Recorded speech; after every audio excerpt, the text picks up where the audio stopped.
مبارک سلسلے کا 5واں حلقہ سماعت فرمائیں۔ الحمدللہ وکفا والصلاة والسلام علی خاتم الانبیاء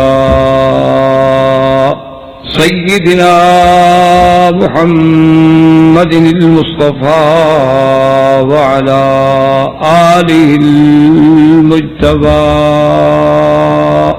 برادران اسلام، واجب الاحترام بزرگوں، دوستوں، بھائیوں، عزیز نوجوانوں، دروس توحید کے ضمن میں آج انشاءاللہ مسئلہ الہ پر کچھ معروضات میں عرض کروں گا۔ جیسا کہ الحمدللہ ہم نے آپ نے دروس سابقہ میں پڑھا ہے، سنا ہے کہ سب سے اہم چیز جو ہے وہ اللہ کی توحید ہے، مسئلہ الہ ہے، مسئلہ الوہیت ہے، اس کے بعد مسئلہ نبوت و رسالت ہے، اور اس کے بعد مسئلہ معاد، یہ تین بنیادی مسائل۔ تو اسی ضمن میں آپ کے اس اجتماع مسجد مبارک میں جو ہمارے ڈاکٹر حضرات کی محنت سے اللہ پاک کام لے رہے ہیں، ہم نے یہ بات پڑھی تھی دروس سابقہ میں کہ الہ کا معنی ہوتا ہے معبود۔ جب ہم کلمہ پڑھتے ہیں تو ہم اقرار کرتے ہیں کہ کوئی معبود برحق نہیں مگر اللہ، لا الہ الا اللہ، کہ کوئی معبود برحق نہیں۔ معبود برحق کا معنی اس لیے کیا جاتا ہے، ورنہ الہ کا معنی تو معبود ہے، الہ معنی معبود ہے، لیکن برحق کا اضافہ ہم کیوں کر رہے ہیں، یا علماء سلف نے کیوں کیا ہے کہ جھوٹے معبود تو لوگوں نے بنائے ہوئے تھے، یعنی کئی جھوٹے معبود جو ہیں وہ تو لوگوں نے بنائے، حضرت نوح علیہ السلام کے زمانے میں بھی بنائے ہوئے تھے، ودن و سواعن و یغوثا و یعوقا و نصرا، اور سرکار دو عالم صلی اللہ علیہ وسلم کے زمانے میں بھی حبل، لات، منات، نائلہ، اساف، لوگوں نے تو ہزاروں معبود باطلہ بنائے ہوئے تھے۔ تو اس لیے کہتے ہیں معبود برحق، جھوٹے معبود تو لوگوں نے بنا لی، جیسے ہندوؤں نے بھی دیوی دیوتا بنا لی۔ تو علماء کرام سلفی عظام یہ فرماتے ہیں کہ لا الہ الا اللہ کا معنی یہ ہوگا کہ کوئی معبود برحق نہیں مگر اللہ،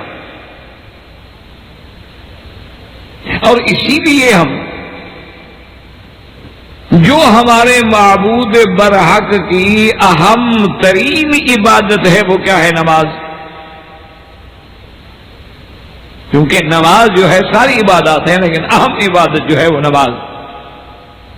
بلکہ شاہ ولی اللہ محدث دہلوی رحمۃ اللہ علیہ نے تو ایک عجیب بات لکھی ہے اپنی بعض مخطوطات میں، وہ فرماتے ہیں کہ عبادت یا تسبیح یا تحمید تو دنیا کی ہر چیز کرتی ہے، اللہ کے قرآن میں ہے، نص قطعی میں ہے کہ وَإِن مِّن شَيْءٍ إِلَّا يُسَبِّحُ بِحَمْدِهِ وَلَٰكِن لَّا تَفْقَهُونَ تَسْبِيحَهُمْ۔ اللہ خود قرآن میں فرماتے ہیں کہ کوئی چیز مگر وہ میری تسبیح کہہ رہی ہے، میری تحمید کہہ رہی ہے، الگ بات ہے کہ تم سمجھ نہیں سکتے۔ اسی لیے آپ سورۃ الرحمن میں دیکھیں، اللہ پاک یہاں فرماتے ہیں الشمس والقمر بحسبان والنجم والشجر یسجدان۔ نجم کہتے ہیں وہ سبزیاں، وہ کھیتیاں جو اپنے ساق پہ، یعنی جن کا تنا نہیں ہوتا، زمین پہ بچھی ہوتی ہیں یا ایسے پتلی سی، اور شجر کہتے ہیں وہ جن کا تنا ہوتا ہے، جیسے آپ دیکھتے ہیں نا درخت کا تنا ہے، اور جب کھیت اگتے ہیں ان کا کوئی تنا نہیں ہوتا، سبزیاں ہیں کوئی تنا نہیں ہو، زمینوں پہ پڑی ہیں، انگور پڑے ہیں، کدو ہے، اور دنیا کی لاکھوں چیزیں۔ تو اللہ نے دو لفظ فرما دی، کیونکہ اب نباتات ان دو سے تو باہر نہیں نکلیں گی نا، یا ساق والی ہوگی یا بغیر ساق کے، یا تنے والی یا بغیر تنے کے، تو فرمایا یہ دونوں جو ہے میرا سجدہ کر رہی ہیں۔ النجم والشجر یسجدان. اچھا، اسی طرح حدیث مبارک میں یہ بھی آتا ہے کہ روزانہ سورج جو ہے وہ اللہ کے عرش کے نیچے جا کے سجدہ کرتا ہے، اور حتیٰ یؤذن لہ، پھر اس کو اللہ اجازت دیتے ہیں کہ جہاں سے تم طلوع ہوتے ہو ہمیشہ جاؤ ادھر سے، مشرق سے طلوع ہو جاؤ.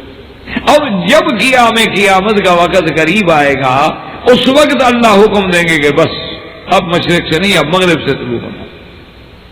اور جس وقت سورج مغرب سے طلوع ہوگا تو مانا کہ اغلقت ابواب التوبۃ، اب توبہ کے دروازے بند ہو جائیں گے. یعنی اب اگر کوئی توبہ کرنا چاہے تو کوئی فائدہ نہیں ہوگا، ایمان لانا چاہے تو فائدہ نہیں ہوگا کہ دروازے بند ہو. اسی سے آپ اندازہ کریں کہ مومن کی شان کیا ہے. اللہ نے فرمایا نا کہ جو میرے ایمان والے بندے ہیں وَبِالْأَسْحَارِ هُمْ يَسْتَغْفِرُونَ، اللہ نے فرمایا کہ میرے مومن جو ہیں وہ وقت سحر میں مجھ سے معافی مانگتے ہیں، معافی اور بخشش مانگتے ہیں. اور سحر کہتے ہیں آخر اللیل، قبیل طلوع الفجر، وہ سحر ہے. تو اب اسی سے اندازہ لگا لیں کہ مومن کی کتنی بڑی شان ہے. مطلب دیکھیں نا جی، آدمی اب سویا ہوا ہے، سورج نکلا ہے، ہمیں کیا پتا آج ادھر سے نکلے گا ادھر سے نکلے گا. جب اٹھے تو ادھر سے نکلا ہے، بات ختم ہوگی، دروازے توبہ کے بند ہو گئے. لیکن جو مومن تہجد میں اٹھا ہوا ہے، استغفار کر رہا ہے، اللہ سے معافی مانگ رہا ہے، پھر اس کے بعد 2 رکعت پڑھ رہا ہے، پھر اس کے بعد فجر کی فرض نماز ادا کر رہا ہے، اس کے بعد وہ ذکر اللہ میں بیٹھا ہوا ہے اشراق تک، اس کو تو سارا کام ہو گیا. اگر سورج مغرب سے بھی نکلا ہے تو نکلا ہے، کیونکہ اس نے تو دروازے بند ہونے سے پہلے معافی مانگ لی ہے، اور اس نے تو وہاں توبہ کر لی ہے کہ وہ ایمان والا ہے. تو اس لیے آتا ہے، حضور نے فرمایا کہ یسجد، سورج بھی جا کے سجدہ کرے گا، اور روزانہ ہر رات سجدہ کرتا ہے. ایک بات یہاں یاد آ گئی، کیونکہ آپ حضرات الحمدللہ کافی توجہ سے اللہ کے قرآن کو سنتے ہیں. اللہ آپ کو بھی، مجھے بھی، ہر مسلمان کو توفیق دے کہ بعد جو فرق ہیں نا دشمنان اسلام، وہ انہی چیزوں کو ایک شبہات کا ذریعہ بنا کے ہماری نرسری ہے نا، جو ہماری نئی نسل ہے، نئی پود ہے، ان کو دین سے ہٹاتے ہیں. وہ کہتے ہیں دیکھو جناب سورج سجدہ کرتا ہے. کیسے سجدہ کرتا ہے؟ سورج تو اتنا بڑا کرہ ہے کہ آپ کی ساری زمین جو ہے یہ تو اس کا 24واں حصہ بھی نہیں بنتی، تو وہ کہاں سجدہ کرتا ہے؟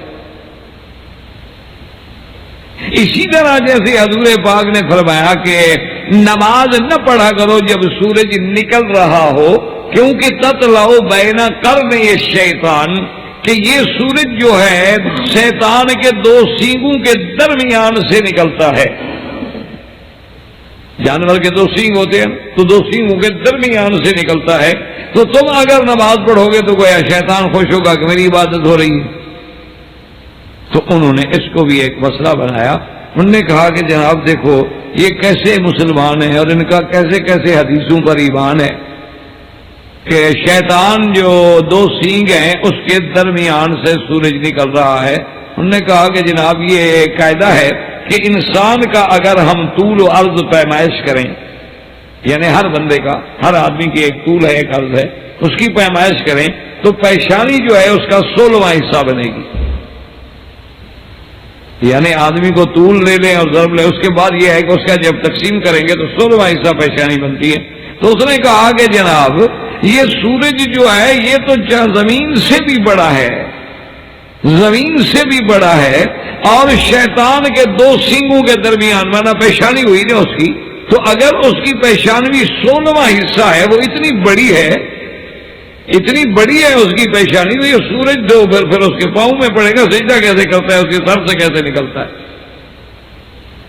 تو انہوں نے قوم کو حساب میں الجھا کے اللہ کے نبی کی حدیث سے منکر بنا دیا. انہوں نے کہا حدیث ہو ہی نہیں سکتی، اور نہ حدیث ہے نہ کسی کو یاد ہے. ایسے 250 سال کے بعد لوگوں نے مجموعے مرتب کر دیا اور کہا کہ یہ حدیث رسول ہے. یہ کوئی عقل کی بات ہے کہ 250 سال تک ان کو حضور کے لفظ یاد رہے؟ نے کہا ہم صبح کی بات شام کو بھول جاتے ہیں، ان کو 250 سال تک کی بات یاد ہے. تو یہ شبہات کہ ایک تو سورج سجدہ کیسے کرتا ہے، انہوں نے کہا یہ حدیث بھی نعوذ باللہ غلط. اور سورج دو شیطان کے دو سینگوں کے درمیان میں سے کیسے نکلتا ہے، یہ حدیث بھی غلط۔ اور جب 2 4 3 حدیثوں پر انہوں نے اپنے عقل سے ضرب تقسیم کر کے یہ ثابت کیا تو خلاصہ یہ نکالا کہ بھائی اصل بات یہ ہے کہ اللہ نے قرآن کی حفاظت کا وعدہ کیا ہے، حدیث کی حفاظت کا اللہ نے وعدہ ہی نہیں کیا۔ تو قرآن تو ٹھیک ہے محفوظ رہ سکتا ہے کیونکہ اللہ کا وعدہ ہے، حدیث کیسے محفوظ رہ سکتی ہے جو 250 سال کے بعد تدوین ہوئی، مرتب ہوئی، مدون ہوئی ہے؟ تو اصل بات یہ ہے کہ مولویوں نے یہ حدیثیں خود بنائی ہیں، جیسے جیسے کسی کو ضرورت تھی انہوں نے اپنے مطلب کی بنا لی، دیوبندیوں نے اپنے مطلب کی بنا لی، اہل حدیثوں نے اپنے مطلب کی بنا لی، بریلویوں نے اپنے مطلب کی بنا لی، شیعہ نے اپنے مطلب کی بنا لی۔ یہ حدیث نہیں ہے، کوئی ثبوت نہیں ہے، نعوذ باللہ ثم نعوذ باللہ۔ اور اپنا نام کیا رکھ لیا؟ اہل قرآن۔ دیکھو نام کیسا خوبصورت ہے، کلمۃ حق ارید بہ الباطل، کہ کلمہ تو بڑا خوبصورت ہے لیکن مقصد اس کا باطل۔ اور خدا کی قدرت ہے، یہ نام ہوتے ہی ایسے ہیں، جیسے فرقہ قدریہ جو ہے جن کا تقدیر پہ ایمان نہیں، وہ اپنے آپ کو قدریہ کہتے ہیں۔ اسی طرح کرامیہ ایک فرقہ ہے، جبریہ ایک فرقہ ہے، مشبہہ ایک فرقہ ہے، معتزلہ یعنی لا تعد ولا تحصى، اتنے ان کے پھر آگے اقسام ہیں۔ موٹے موٹے تو وہی بات ہے نا کہ 73 فرقے بنیں گے، لیکن ایک ایک فرقے نہیں ہے جو پھر 100 فرقہ ہے۔ تو اس لیے ہمیشہ سمجھیں کہ وجہ کیا تھی، وجہ ایک تو یا تو بدنیتی تھی یا پھر اللہ کے قرآن کو سمجھنے کی کوشش نہیں کی۔ حالانکہ بات صرف اتنا ہے کہ ہر چیز اللہ کی تسبیح و تحمید کر رہی ہے، اور ہر درخت جو ہے وہ اللہ کے آگے سجدہ کرتا ہے۔ اب اس کا معنی یہ تو نہیں ہوتا کہ درخت بھی اسی طرح سجدہ کرے جیسے بندہ سجدہ کرتا ہے، یہ کہاں لکھا ہوا ہے؟ اللہ کے بندے دنیا میں جانور ہیں، تمہاری غذا اپنی ہے، گدھا کی اپنی ہے، اونٹ کی اپنی ہے، بکریوں کی اپنی ہے، گائے کی اپنی ہے، بھیڑوں کی اپنی، لیکن ہم کہتے ہیں کہ سب کھاتے ہیں۔ اس کا معنی یہ تھوڑا ہے کہ انسانوں کی طرح پراٹھے پکا کے کھاتے ہیں، یہ کہاں لکھا ہوا ہے؟ یہ کس نے ترجمہ کر دیا؟ تو اصل سجود کا معنی کیا ہوتا ہے؟ اطاعت و خضوع، کہ جب ہم اللہ کے راستے میں، اللہ کے دروازے میں سجدے میں گر گئے تو معنی یہ ہے کہ مولا ہم تو تیرے اتنے عاجز بندے ہیں کہ ہم تیرے آگے بالکل اپنی جو سب سے قیمتی چیز تھی اس کو بھی مٹی میں ڈال کے عاجزی کریں، تیرے ہر حکم کے تابع ہیں۔ تو معنی یسجدان کا یہ ہے کہ یہ جو چیزیں اللہ نے پیدا کی ہیں وہ بھی اس مقصد کے لیے جس کے لیے بنائی گئی ہے اسی طرح چل رہی ہیں جیسے اللہ کا حکم ہے، عین خضوع کے ساتھ، اطاعت کے ساتھ۔ مجال ہے کہ ذرا بر نافرمانی کریں، کہ سورج نکلنے میں دیر کر دے، چاند روشنی لینے میں دیر کر دے، تارے چمکنے میں دیر کر دیں، زمین اپنے قرار کو چھوڑ بیٹھے، لیل و نہار کا نظام جو ہے جب چاہے تھم جائے اور جب چاہے چل پڑے، نہیں، وہ سب ان کا اللہ کے عین حکم کے مطابق فرما برداری کرنا جو ہے اسی کا معنی سجدہ ہے۔ یہ معنی نہیں ہے کہ ہماری طرح جا کے ہاتھ باندھیں گے پھر سجدے میں گریں گے۔ اور بعض علماء نے فرمایا کہ یوں سمجھو کہ یسجدان کا معنی یہ ہے کہ جیسے اب درخت ہے اس کا سجدہ ہے، کھیت ہے، کیوں کہتے ہیں اس کے سائے دیکھو کبھی ادھر ڈھل رہے ہیں کبھی ادھر ڈھل رہے ہیں، تو یتفیأ ظلالہ عن الیمین وعن الشمائل سجدا للہ، تو یہ جو فے کا جھکنا ہے، بدلنا ہے، یہی سجدہ جو اللہ کے آگے وہ سجدہ ریز ہو رہا ہے۔ اور بعض علماء نے اس کا یہ جواب دیا، انہوں نے کہا یاد رکھو ایک عبادت حالی ہوتی ہے اور ایک عبادات یا تسبیح قالی ہوتی ہے۔ ایک تسبیح تو قالی ہے کہ ہم کہیں سبحان اللہ سبحان اللہ وبحمدہ سبحان اللہ العظیم، یہ تسبیح قالی ہے ہم کہہ رہے ہیں۔ اور ایک حالی کیا معنی کہ ہر چیز دلالت کر رہی ہے اپنے مالک پر، وفی کل شیء لہ آیۃ تدل علی انہ واحد، اس کو جیسے کسی شاعر نے بڑے اچھے انداز میں سمجھا دیا، کہتا ہے ہر مرغ و باغ تیری تسبیح پڑھ رہے ہیں اور ہر غنچہ کے دہن سے سنتا ہوں نام تیرا، کہ جو بھی غنچہ چٹک رہا ہے اور جو بھی کلی پھول بن رہی ہے اور جو بھی ہوائیں چل رہی ہیں سب تیرا ذکر ہے، تیرا نام ہے، تیری اطاعت ہے، تیری فرما برداری۔ تو اس کا معنی یہ ہوتا ہے یسجدان، یہ معنی نہیں ہوتا کہ ہماری طرح جا کے سجدہ کریں، ہر چیز کا سجدہ بھی اپنا، ہر چیز کی اطاعت بھی اپنی، ہر چیز کی عبادت بھی اپنی، اور ہر چیز کا فرما برداری کرنے کا انداز بھی اپنا، تسبیح بھی اپنی ہے۔ یہ نہیں ہوتا کہ انسان کو درختوں سے تشبیہ دیں۔ تو اب میں عرض کر رہا تھا کہ حضرت شاہ ولی اللہ رحمۃ اللہ نے ایک عجیب بات لکھی ہے۔ انہوں نے کہا کہ اگر غور کرو تو ہر چیز آپ کو عبادت پہ نظر آتی ہے۔ انہوں نے کہا کہ پہاڑوں پہ نظر ڈالو، ایسے معلوم ہوتا ہے جیسے اب تحیات میں بیٹھے۔ انہوں نے کہا درختوں پہ نظر ڈالو تو معلوم ہوتا ہے کہ قیام میں کھڑے ہیں۔ انہوں نے کہا بعض جانوروں پہ نظر ڈالو تو معلوم ہوگا 4 پاؤں ہیں لیکن رکوع کی کیفیت میں چل رہے ہیں، اور بعض جانوروں پہ نظر ڈالو تو معلوم ہوگا سجدے میں پڑے ہوئے ہیں اور زمین پہ پڑے پڑے چل رہے ہیں۔ تو انہوں نے کہا کہ جب ہم ان پہ نظر ڈالتے ہیں تو ہر پہاڑ، ہر نبات، ہر جاندار، ہر حیوان کسی نہ کسی حالت میں ایک عبادت کی کیفیت لیے ہوئے ہے۔ یہ شان اللہ نے انسان کو بخشی ہے کہ وہ ساری مخلوق میں جو کیفیات مختلف تھیں اللہ نے بندے کو جمع کر کے عبادات میں دے دی ہیں کہ تیرے اندر قیام بھی ہے، تیرا رکوع بھی ہے، تیرا سجود بھی ہے، تیرا تشہد بھی ہے، اور تیرا پڑھنا بھی ہے، تیرا دعا بھی ہے، تیرا صلاۃ بھی ہے، تیرا درود بھی ہے، اللہ سے مانگنا بھی ہے۔ تو ساری عبادات کے جتنے قسمیں تھیں جمع کر کے اللہ نے بندے کو دے دی۔ چونکہ بندہ افضل تھا تو اب اس کی عبادات جو ہیں وہ بھی افضل ہو گیا کہ اس کے اندر ساری کبھی وہ قیام میں ہے، کبھی وہ رکوع میں، کبھی وہ سجود میں ہے، کبھی وہ قعدہ میں ہے، کبھی وہ تشہد پڑھ رہا ہے، کبھی فاتحہ پڑھ کے مانگ رہا ہے، اور کبھی آخر میں درود پاک پڑھ رہا ہے، کبھی اللہ کے نبی پہ سلام بھیج رہا ہے، کبھی عباد اللہ صالحین پہ سلام بھیج رہا ہے، اور ساری کے انتہا کے بعد اللہم انی ظلمت نفسی ظلما کثیرا اپنے گناہوں کا اعتراف کر رہا ہے، اور پھر اللہ تبارک و تعالیٰ سے بخشش مانگ رہا ہے۔ تو اس لیے انسان جو ہے ہر لحاظ سے اس کی عبادت جو ہے جامع ہے۔ تو جب عبادت جامع ہے اور معبود برحق کون ہے؟ اللہ، تو اب ہمیں سمجھ کے آیا کہ اللہ کے سوا کسی کی عبادت نہیں۔ مسئلہ جو ہے ہم نے یہی سمجھنا ہے کہ لا معبود بحق، کوئی معبود برحق نہیں، اللہ مگر اللہ۔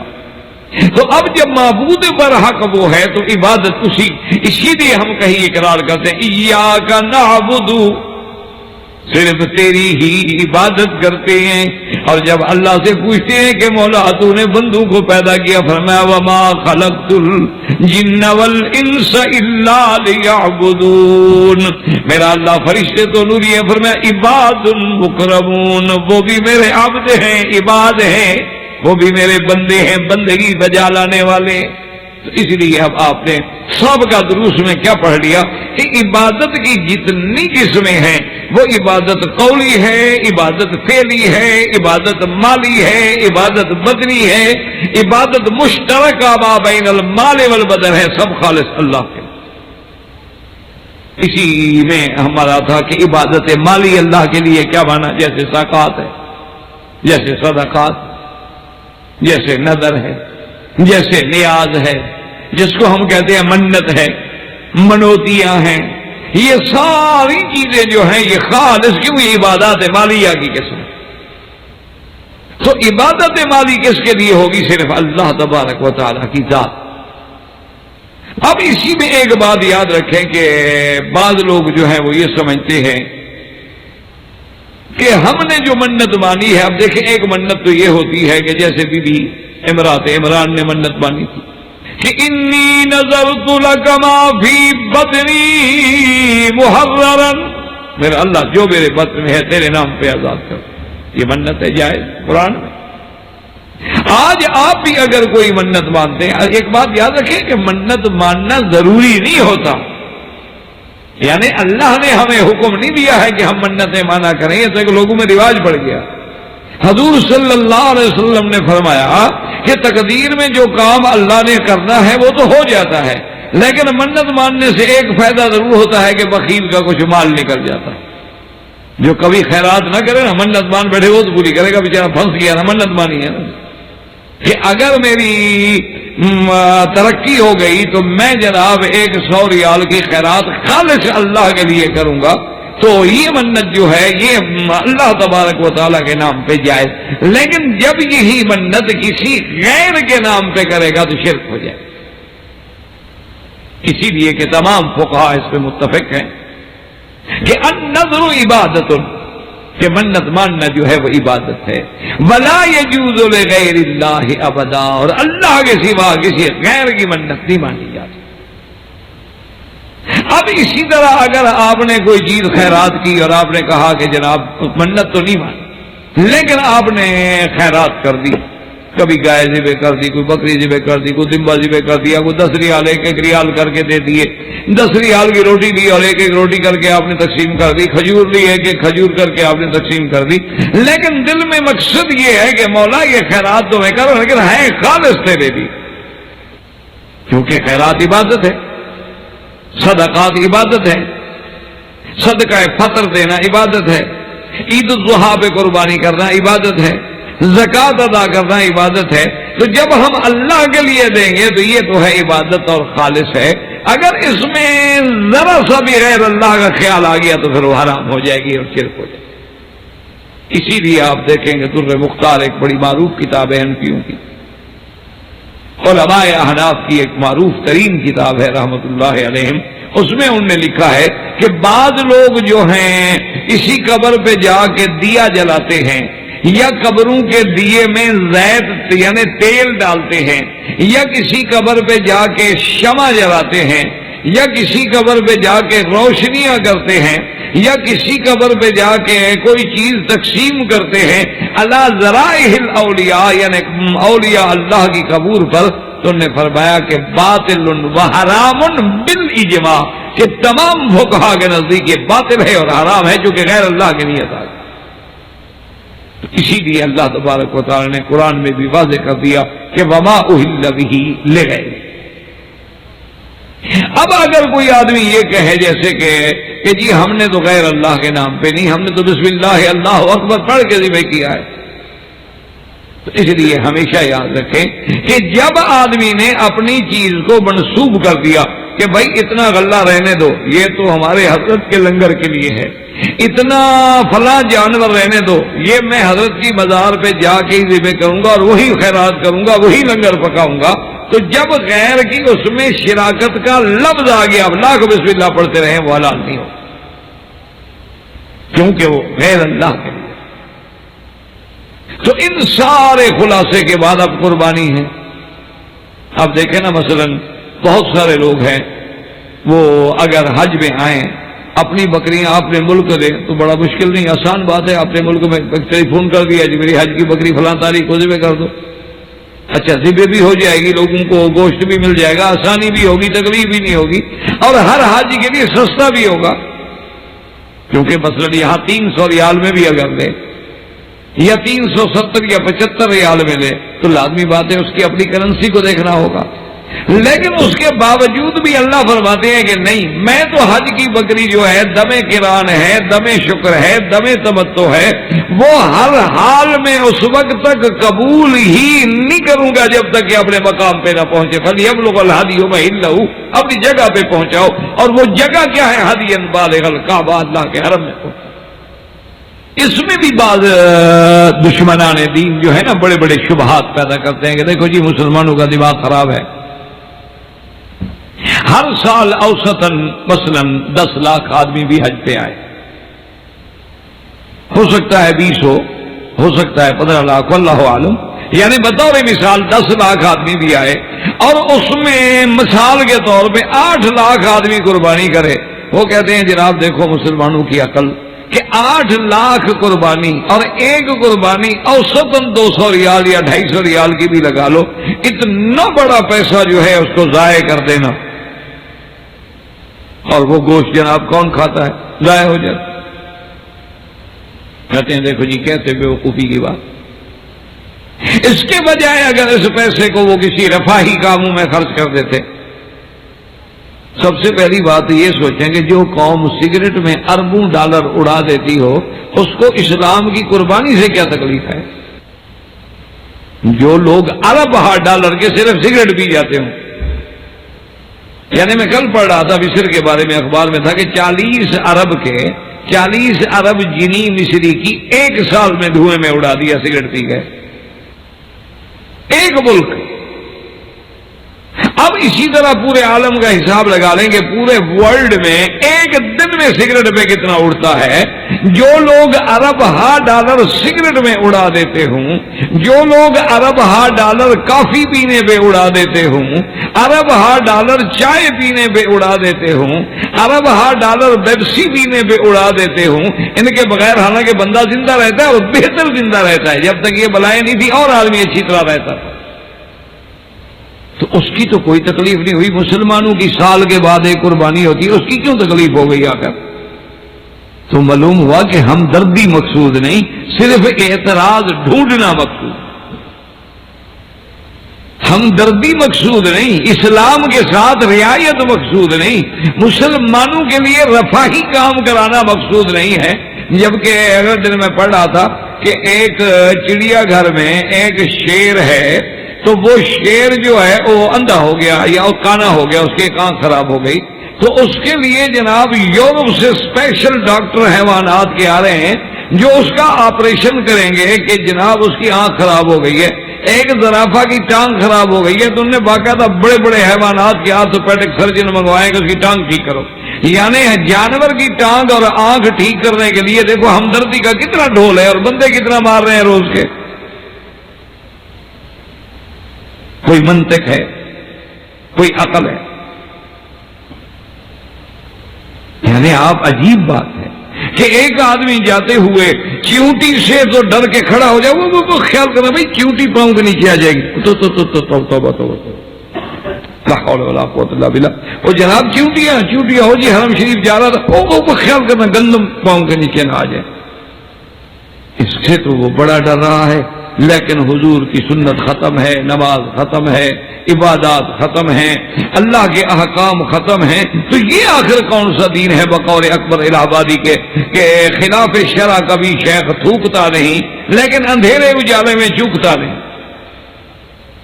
تھوک ڈالنے میں تو خیال کرتا ہے کعبے کی طرف ڈال، وہ بھائی ادھر کعبہ شریف، اچھا بھائی جی۔ وہ ایک آدمی گیا نا کسی کے پاس مہمان، وہ سونے لگا، تو جب اس بیچارے مہمان تھا اس کو کیا پتا، وہ چار پہ ڈالنے لگا، اس نے کہا بڑے بے وقوف آدمی ادھر تو کعبہ شریف ہے، پاؤں کر رہے ہو۔ انہوں نے کہا جی مجھے تو پتہ نہیں، مسافر ہوں۔ اس نے جناب فوراً چار پائی پھینک، کہا یار بڑے ہم کو ادھر مدینہ شریف ہے۔ اب اس نے بالکل الٹ پھیری، اس نے کہا بڑے بے وقوف ہو یار، بغداد شریف ہے، پیرانے پیر کا شہر ہے۔ انہوں نے کہا سیدھی بات کرو کہ مجھے سونے نہیں دے دیا، وہ چلا جاؤں اور کیا بات ہے، آخر ہر طرف کچھ نہ کچھ تو ہوگا، تو سیدھی بات کر دو کہ بھی مجھے آپ کے رہنے پہ اعتراض، تو سیدھی بات کر دو کہ ہمیں دراصل اسلام سے دشمنی ہے، قربانی کے پیسوں سے ہمیں کوئی تکلیف نہیں۔ اصل بات یہ دیکھیں کہ کیا اسلام نے ہمیں یہی حکم دیا ہے کہ قربانی کر کے ہم ضائع کر دیں، گوشت پھینک دیں؟ اگر تو اسلام نے یہ حکم دیا ہے پھر تو اسلام پہ اعتراض کرو۔ اسلام نے تو بلکہ حکم اس لیے دیا تھا کہ وہ غریب لوگ جو سارا سال گوشت نہیں کھا سکتے ان کو بھی نصیب مل جائے۔ اور دوسری بات یہ ہے کہ ہر انسان مرکب ہے دو چیزوں سے، ایک روح سے اور ایک بدن سے۔ آپ پیسے خرچ کرتے رہیں، خیرات کرتے رہیں، خراج کرتے رہیں، لیکن آپ نے اپنے روح کے بدلے میں کیا خیرات کیا ہے؟ تو اللہ چاہتے ہیں کہ کم از کم سال میں ایک قربانی ہو جائے، اضحیہ ہو جائے، حج پہ آ جائے تو حدی ہو جائے، تاکہ اس کی قربانی جیسے بدن اور روح کی طرف دونوں طرف سے ہو جائے۔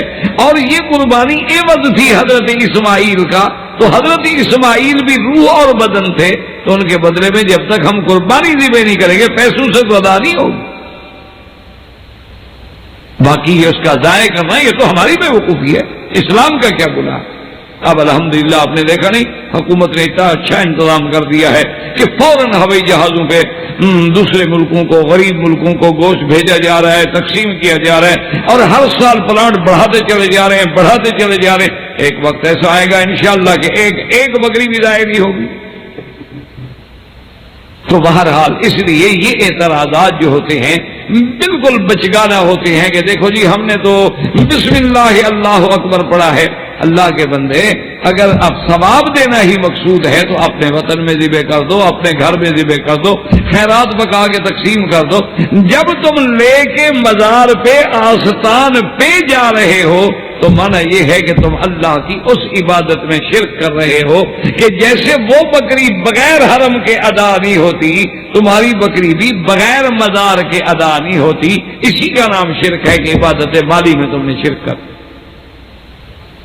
اچھا، اسی طرح یہ تھا کہ جانور ہے، مثلا ایک آدمی کہتا ہے جی میرے یہ جانور ہے نا جی، یہ گائے ہے، یہ جناب میرے پاس گھوڑا ہے، یہ میرے پاس اونٹ ہے، اس کا آدھا جو ہے نا وہ تو پیر کا اور آدھا میرا۔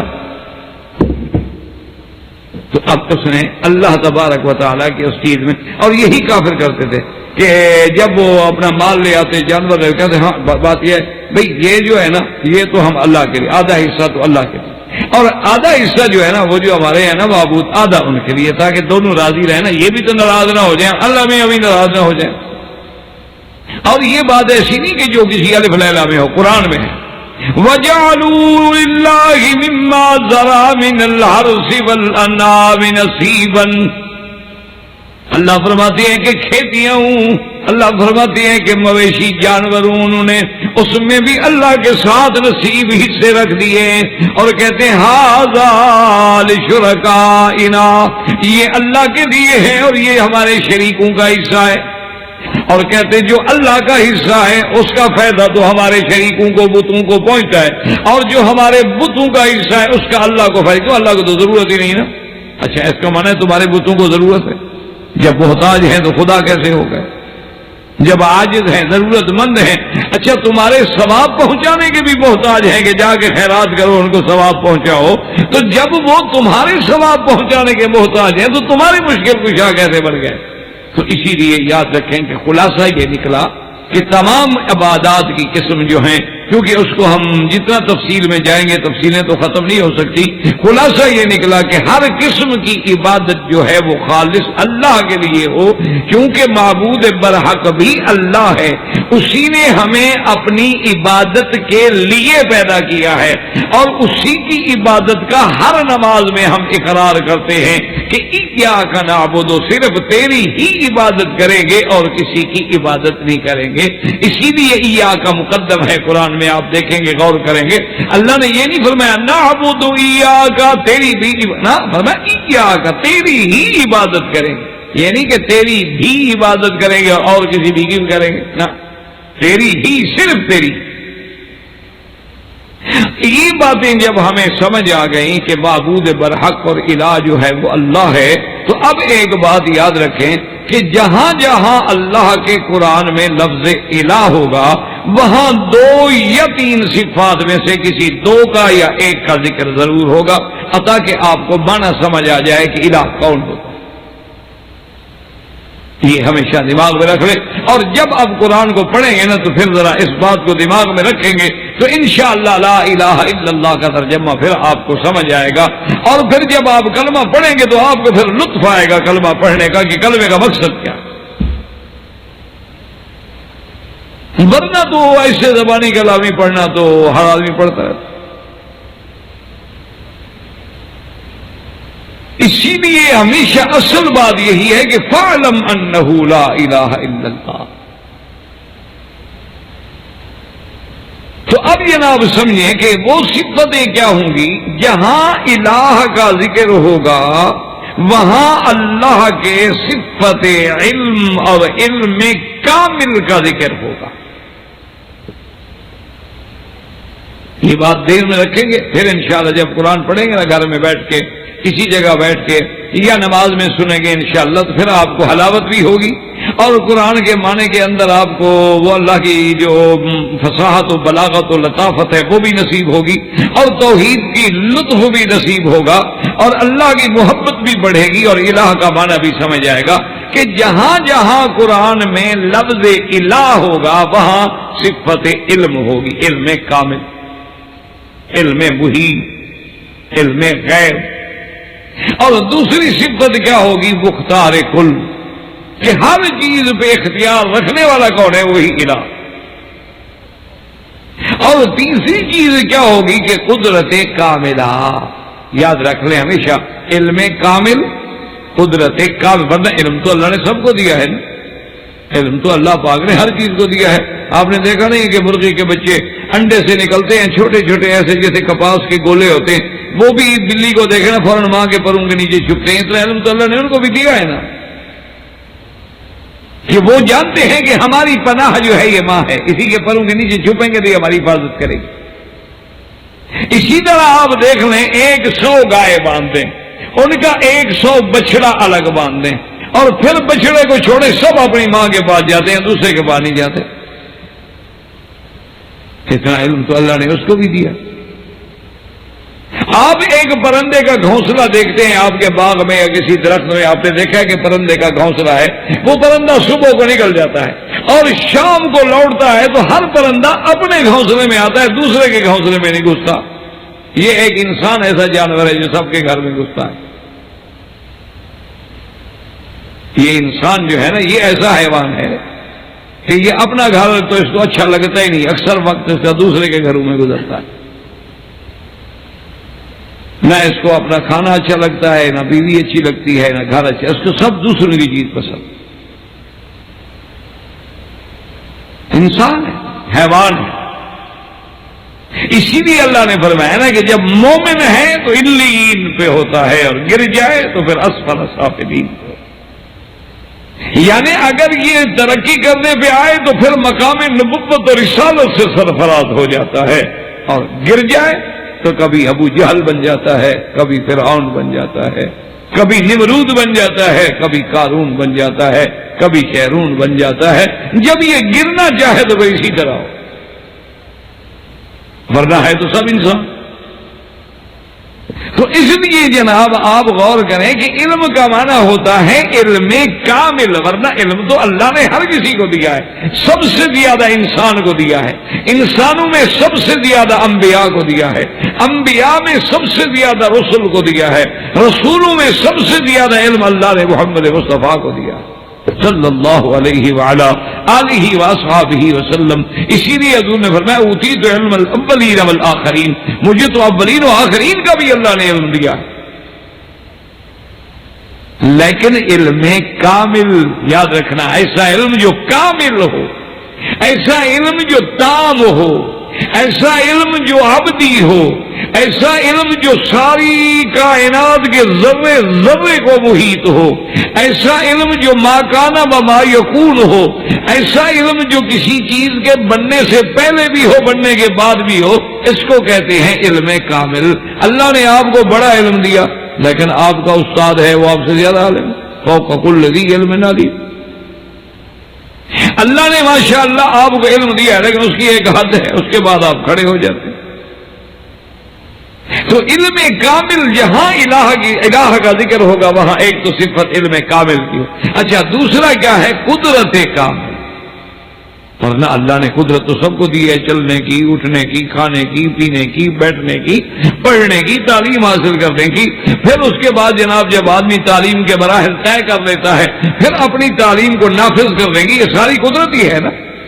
لیکن قدرت کامل جو ہے وہ صرف اللہ کے پاس ہے. ہماری قدرت ناقص ہے، بیمار ہو گئے، کھڑے ہو گئے، موت آ گئی، ہماری ہر چیز ختم ہو گئی.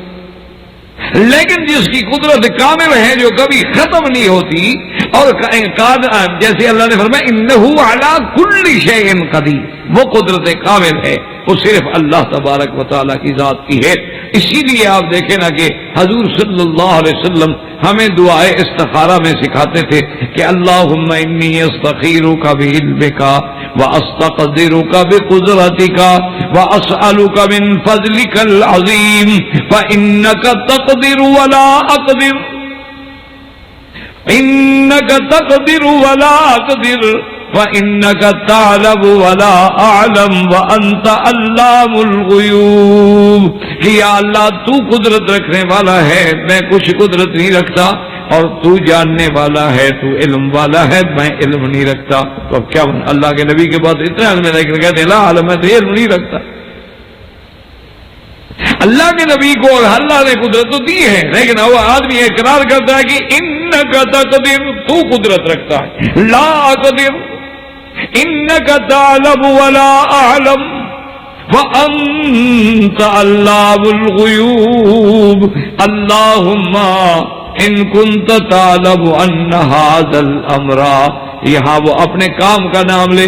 خیر لی فی دینی و معاشی و عاقبت امری فی عاجلہ و آجلہ فاقدرہ لی فیسرہ لی وسخر علی ذلک الامر ثم بارک لی فیہ.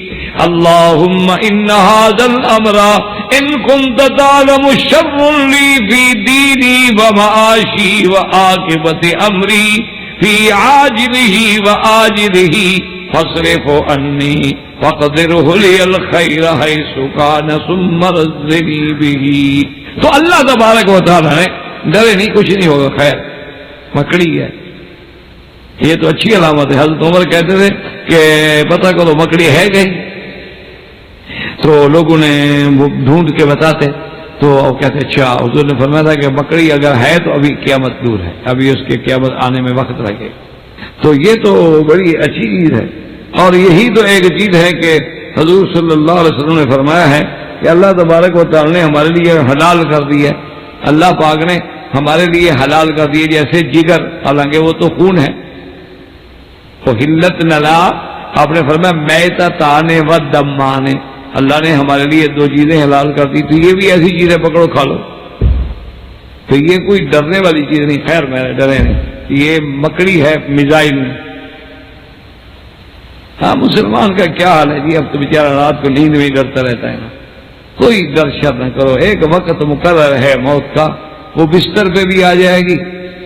وہ جناب آپ کے تمام انتظامات کے بعد محلوں میں بھی آ جائے گی. اینما تکونوا یدرککم الموت ولو کنتم فی بروج مشیدہ. اس لیے حضرت علی جب لڑتے تھے نا رضی اللہ عنہ, ایسے شیر تھے ماشاء اللہ کہ دشمنوں کی صفوں میں گھس جاتے. تو دوست کہتے حضرت مہربانی کریں کچھ تو خیال کیا. آخر چلو ایک آدمی 2 سے لڑے گا, 5 سے لڑے گا, 10 سے لڑے گا, یہ تھوڑا کہ 400 میں گھس جائے. تو وہ دشمن کے وہ فرمایا کہ جس بندے سے موت ڈرتی ہو اس کو کیا فکر. انہوں نے کہا کیا مطلب. فرمایا مجھ سے تو میری موت ڈرتی ہے. لوگ حیران ہو گئے کہ ہم موت بھی ڈرتی ہے. انہوں نے کہا دیکھو وقت سے پہلے آئے گی. انہوں نے کہا نہیں. تو انہوں نے کہا چاہے جتنا دور لگاؤں وہ بھاگے گی نا, کہ ابھی وقت نہیں آیا میں کیسے آؤں. تو وہ ڈر رہی ہے, میں تھوڑا ڈر رہا ہوں. تو انہوں نے کہا کہ اس نے اپنے وقت پہ آنا ہے, وقت سے پہلے آ نہیں سکتی. تو اس لیے بھی آپ خوف نہ کریں, اللہ تبارک و تعالی رحمت کریں گے, آپ محفوظ رہیں گے انشاءاللہ. اللہ کا گھر ہے, مسجد ہے. تو اب جناب سمجھیں کہ ایک ہے علم کامل اور قدرت کامل. کہ انکا تقدر ولا اقدر, کیا معنی ہوا اس کو سمجھے. معنی یہ ہے کہ اللہ تو نے ہمیں بڑی قوت دی ہے, بڑی طاقت دی ہے, چلنے کی, کھانے کی, اٹھنے کی, پڑھنے کی, بیٹھنے کی. لیکن جب ہم اپنی قدرتوں کو تیری قدرت کے سامنے رکھتے ہیں تو یہ تو صفر بھی نہیں ہے, یہ تو پھر کچھ بھی نہیں. اللہ تو نے ہمیں بڑا علم دیا ہے, لیکن جب تیرے علم کے سامنے آتا ہے تو پھر تو یہ صفر کے برابر بھی. اسی لیے حضرت خضر نے فرمایا تھا کہ موسیٰ علیہ السلام علمی و علمک و علم الخلائق کلھا, کہ میرا علم, تیرا علم, ساری مخلوق کا علم اللہ کے علم میں سے اتنا بھی کم نہیں کر سکتے جتنا ایسے چڑیا نے چونچ میں لے کے پانی لیا ہے اور دریا میں کوئی کمی آئی ہے. انہوں نے کہا کیا کمی ہے. انہوں نے کہا اللہ کے علم میں اتنی کمی بھی نہیں ہو. تو اس لیے اب سمجھیں کہ ایک ہے علم کامل اور ایک ہے قدرت کامل اور ایک ہے کیا مانا اختیار یا تصرف کامل. سمجھ لیں, اختیار کامل, تصرف کامل, علم کامل اور اس کے بعد قدرت کامل. تو جب یہ جہاں جہاں قرآن دعویٰ کرے گا اپنے الہ کا, الوہیت کا, آپ دیکھیں مثلا آیت, چلو اور آیتیں آپ پڑھتے ہوں نہ پڑھتے ہوں, آیت الکرسی تو ہر آدمی پڑھتا ہے, آیت الکرسی تو ہر آدمی ماشاءاللہ تلاوت کرتا ہے. اللہ لا الہ الا هو الحی القیوم. اب یوں سمجھیں قرآن نے دعویٰ کیا کہ اللہ لا الہ, اللہ کون ہے, کوئی معبود نہیں مگر وہ, یہ دعویٰ ہے. اب پڑھتے جائیں آپ آ گیا قرآن شریف. اب دیکھیں میں نے عرض کیا تھا کہ جہاں اب الہ کا لفظ آ گیا نا آیت الکرسی میں کہ لا الہ الا هو الحی القیوم لا تأخذہ سنۃ ولا نوم. یہ تو صفت آ گئی اس کی کہ اس کو اونگ بھی نہیں آتی اور نیند بھی نہیں آتی. اس کا کیا معنی ہوا, کبھی غور کیا؟ غور کریں نا، سوچیں نا ذرا کہ جس کو اونگ بھی اونگ کہتے ہیں اور نیند نیند ہے، اونگ بھی نہیں آتی اور نیند بھی نہیں آتی ہے، تو روایت اسرائیلی اللہ عالم اس کی حقیقت کا کہ موسیٰ علیہ السلام نے کہتے ہیں کہ اللہ سے عرض کیا کہ اللہ میاں نیند تو بڑی میٹھی چیز ہے، میرا اللہ آپ نے نیند تو ایسی پیاری بنائی ہے کہ آدمی تھکا ہے، ٹوٹا ہوا ہے، سو گیا فریش ہو کر، آدمی کو غم ہے، ہم ہے، بیماری ایک دفعہ نیند آ کے بھائی ڈسٹرب نہ کرو، سو گیا، اب کی سو گیا ہے۔ تو اللہ میاں نیند تو بڑی پیاری چیز ہے، لیکن تو نے اپنی ذات کو نیند سے محروم رکھا ہے، نیند سے پاک ہے، وجہ کیا ایسی اچھی چیز اللہ میاں آپ نے پیدا فرمائی اور اپنے آپ کو تو دور فرما لیا نیند سے کہ لا تأخذہ سنۃ ولا نوم۔ تو اللہ نے حکم دیا کہ موسیٰ علیہ السلام کو سمجھانے کے لیے ذرا عملی طور پہ بھی مسئلہ سمجھ آ جائے، تو اللہ نے حکم دیا کہ جبرائیل ان کو ایسا کریں کہ 2 بلورین بہترین شیشے کی نفیس بوتلیں جو ہیں وہ بھری ہوئی پکڑا دیں اور کہیں کہ اللہ کا حکم ہے کہ موسیٰ علیہ السلام ان کی حفاظت کرنی ہے، بس جب نماز پڑھ لو اس کے بعد بالکل حفاظت کرنی ہے، خیال سے مضبوط رکھنی ہے، ان کا یہ کہیں گم نہ ہو جائیں، ٹوٹ نہ جائیں، خراب نہ ہو جائیں، ان کے اندر جو چیز ہے وہ گر نہ جائے۔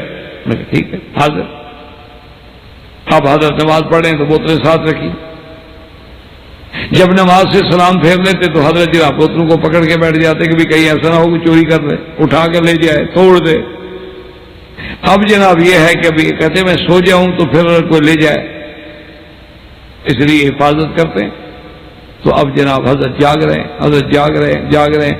اب ایک دن گزر گیا، ایک رات گزر گئی، ایک اور دن گزر گیا، ایک اور رات گزر گئی۔ جب 2-3 دن گزر گئے کہ صرف عبادت ہو رہی ہے، ان کی حفاظت میں کھانا بھی نہیں، کچھ بھی نہیں اور نیند بھی نہیں، تو ایک دن ایسے پکڑ کے بیٹھے ہوئے تھے، جھٹکا لگا تو ملی تو ٹوٹ گئی۔ تو اللہ نے حکم دیا جبریل علیہ السلام سے کہ موسیٰ علیہ السلام سے کہیں گے جی بوتلیں لے آؤ۔ اللہ تو دیکھ رہے ہیں۔ تو موسیٰ علیہ السلام نے کہا اللہ میاں آپ تو جانتے ہیں میں نے خود تو غلطی نہیں کی، تھوڑی سی نیند میں بس وہ جھٹکا لگ گیا، میں نے آمدن نہیں توڑی، آپ جانتے اللہ بلویوب ہیں، آپ دیکھ رہے ہیں، تو میں نے خود نہیں توڑی ہے بلکہ نیند میں ایسے طرح غلطی ہو گئی، کیا کریں؟ انہوں نے فرمایا موسیٰ تم سو جاؤ تو 2 بوتلیں ٹوٹ جائیں اور خدا سو جائے تو کائنات کون چلائے؟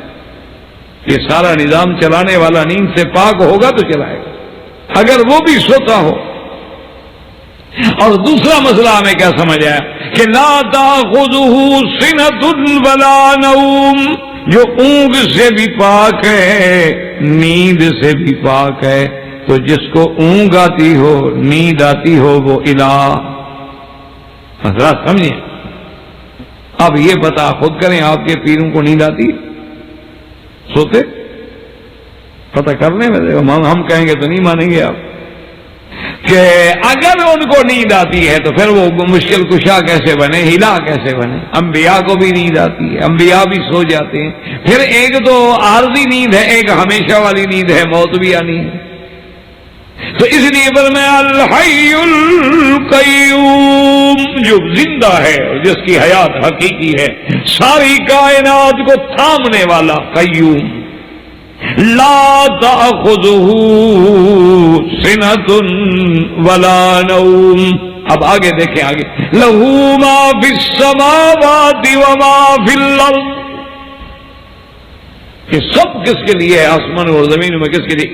لہو، ضمیر کدھر راجے؟ وہی الہ، وہ جو دعوے میں پہلے کھڑا ہے، اللہ لا الہ۔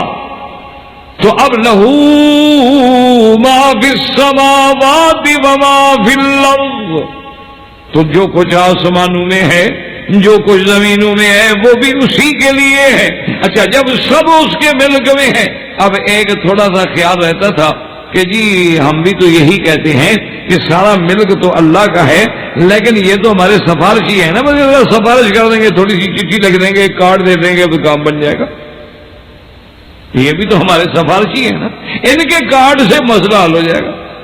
ہم تو اسی لیے ان کی جناب خوشامد کر رہے ہیں، ہم تو رات دن ان کے قبروں پہ نظر نیاز چڑھا رہے ہیں، غلاف ڈال رہے ہیں، ریشمی کپڑے ڈال رہے ہیں، ہاتھ باندھ کے جناب کھڑے ہیں، ہم صفائیاں کر رہے ہیں، سونے کے دیواروں کے پلستر کروا رہے ہیں، سونے کے دروازے لگا رہے ہیں، اسی لیے تو لگا رہے ہیں جناب، خدا نہیں، لیکن خدا سے جدا بھی نہیں۔ یہ خدا نہیں ہے لیکن خدا سے جدا بھی نہیں. یہ تو ہماری سفارش ہی ہے. آگے دیکھو اللہ نے وہ مسئلہ بھی سمجھا دیا کہ وہ الہ ایسا نہیں. من ذا الذی یشفع عنده الا باذنہ. اللہ نے فرمایا کون ہے جو میری دربار میں شفاعت کی ضرورت کرے میرے حکم کے بغیر؟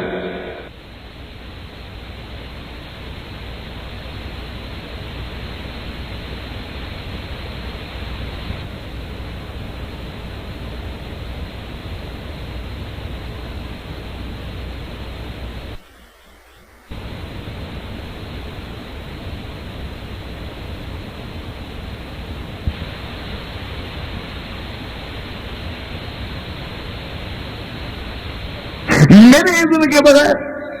اور اللہ ایمان سے کہیں کہ جو مشرک ہوگا اس کے لیے اذن دے گا کہ چلو ہے تو مشرک ہے تو میرا باغی لگا آپ اس کی سفارش کریں. من ذا الذی یشفع عنده الا باذنہ یعلم ما بین ایدیہم وما خلفہم ولا يحيطون بشيء من علمه إلا بما شاء. اب میں نے عرض کیا تھا کہ جہاں الہ آئے گا تو وہ کیا ہوگا؟ قدرت کامل کا ذکر ہوگا اور علم کامل کا ذکر ہوگا. دعویٰ پہلے موجود ہے. دلیل کیا آگے کہ يعلم ما بين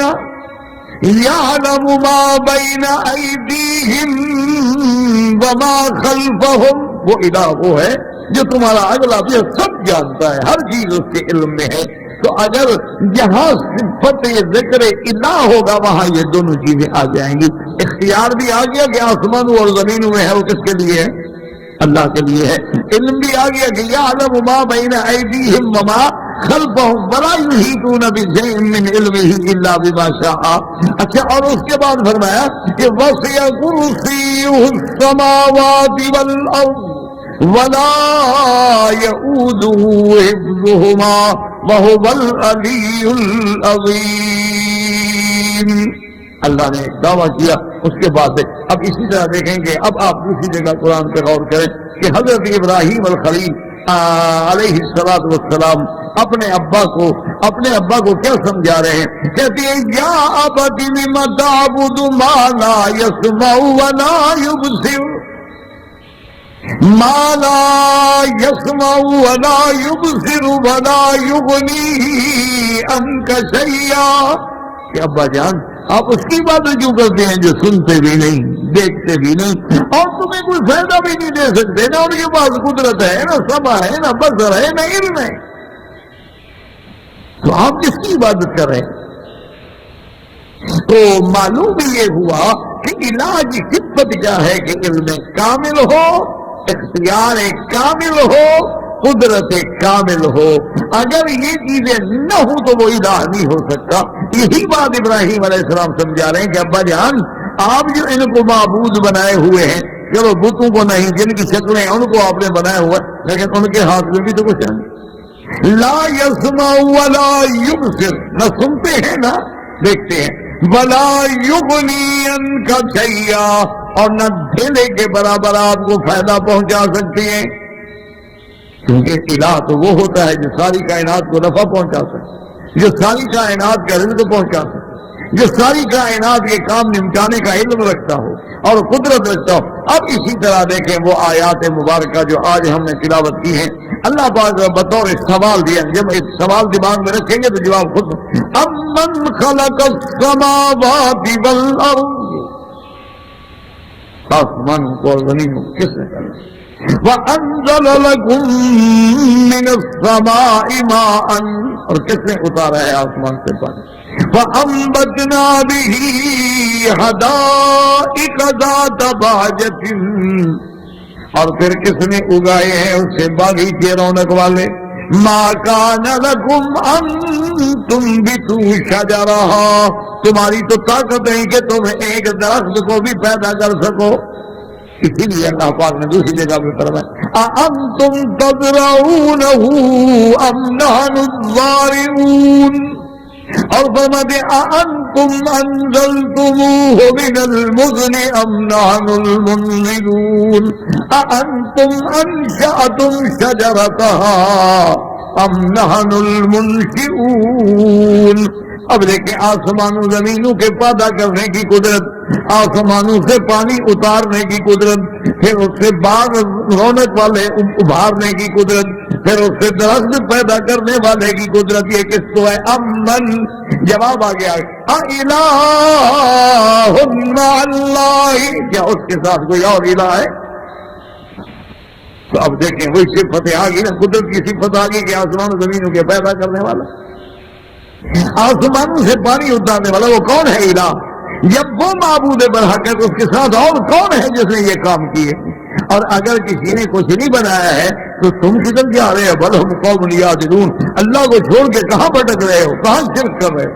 اب آگے دیکھیں اللہ پاک نے امن جعل الارض قرارا، کون ہے وہ ذات جس نے زمین کو جما دیا، وجعل خلالها انہارا، اور زمین میں نہریں جاری کر دی، وجعل لها رواسیا، زمین کو ہلنے سے بچانے کے لیے بوجھ رکھ دیے، وجعل بین البحرین حاجزا، اور دو دریاؤں کے درمیان میں جس نے دیوار قائم کر دی کہ ادھر میٹھا دریا ہے ادھر کڑوا دریا ہے، اور درمیان میں اللہ نے ایسا حاجز کھڑا کیا جو نظر بھی نہیں آتا، ہاتھ ڈالو تو محسوس بھی نہیں ہوتا، اور غوطہ لگاؤ ادھر سے تو ادھر نکل جاؤ، ادھر سے لگاؤ تو ادھر نکل جاؤ، لیکن اس کے باوجود میٹھا کڑوے سے نہیں ملتا، کڑوا میٹھے سے نہیں ملتا۔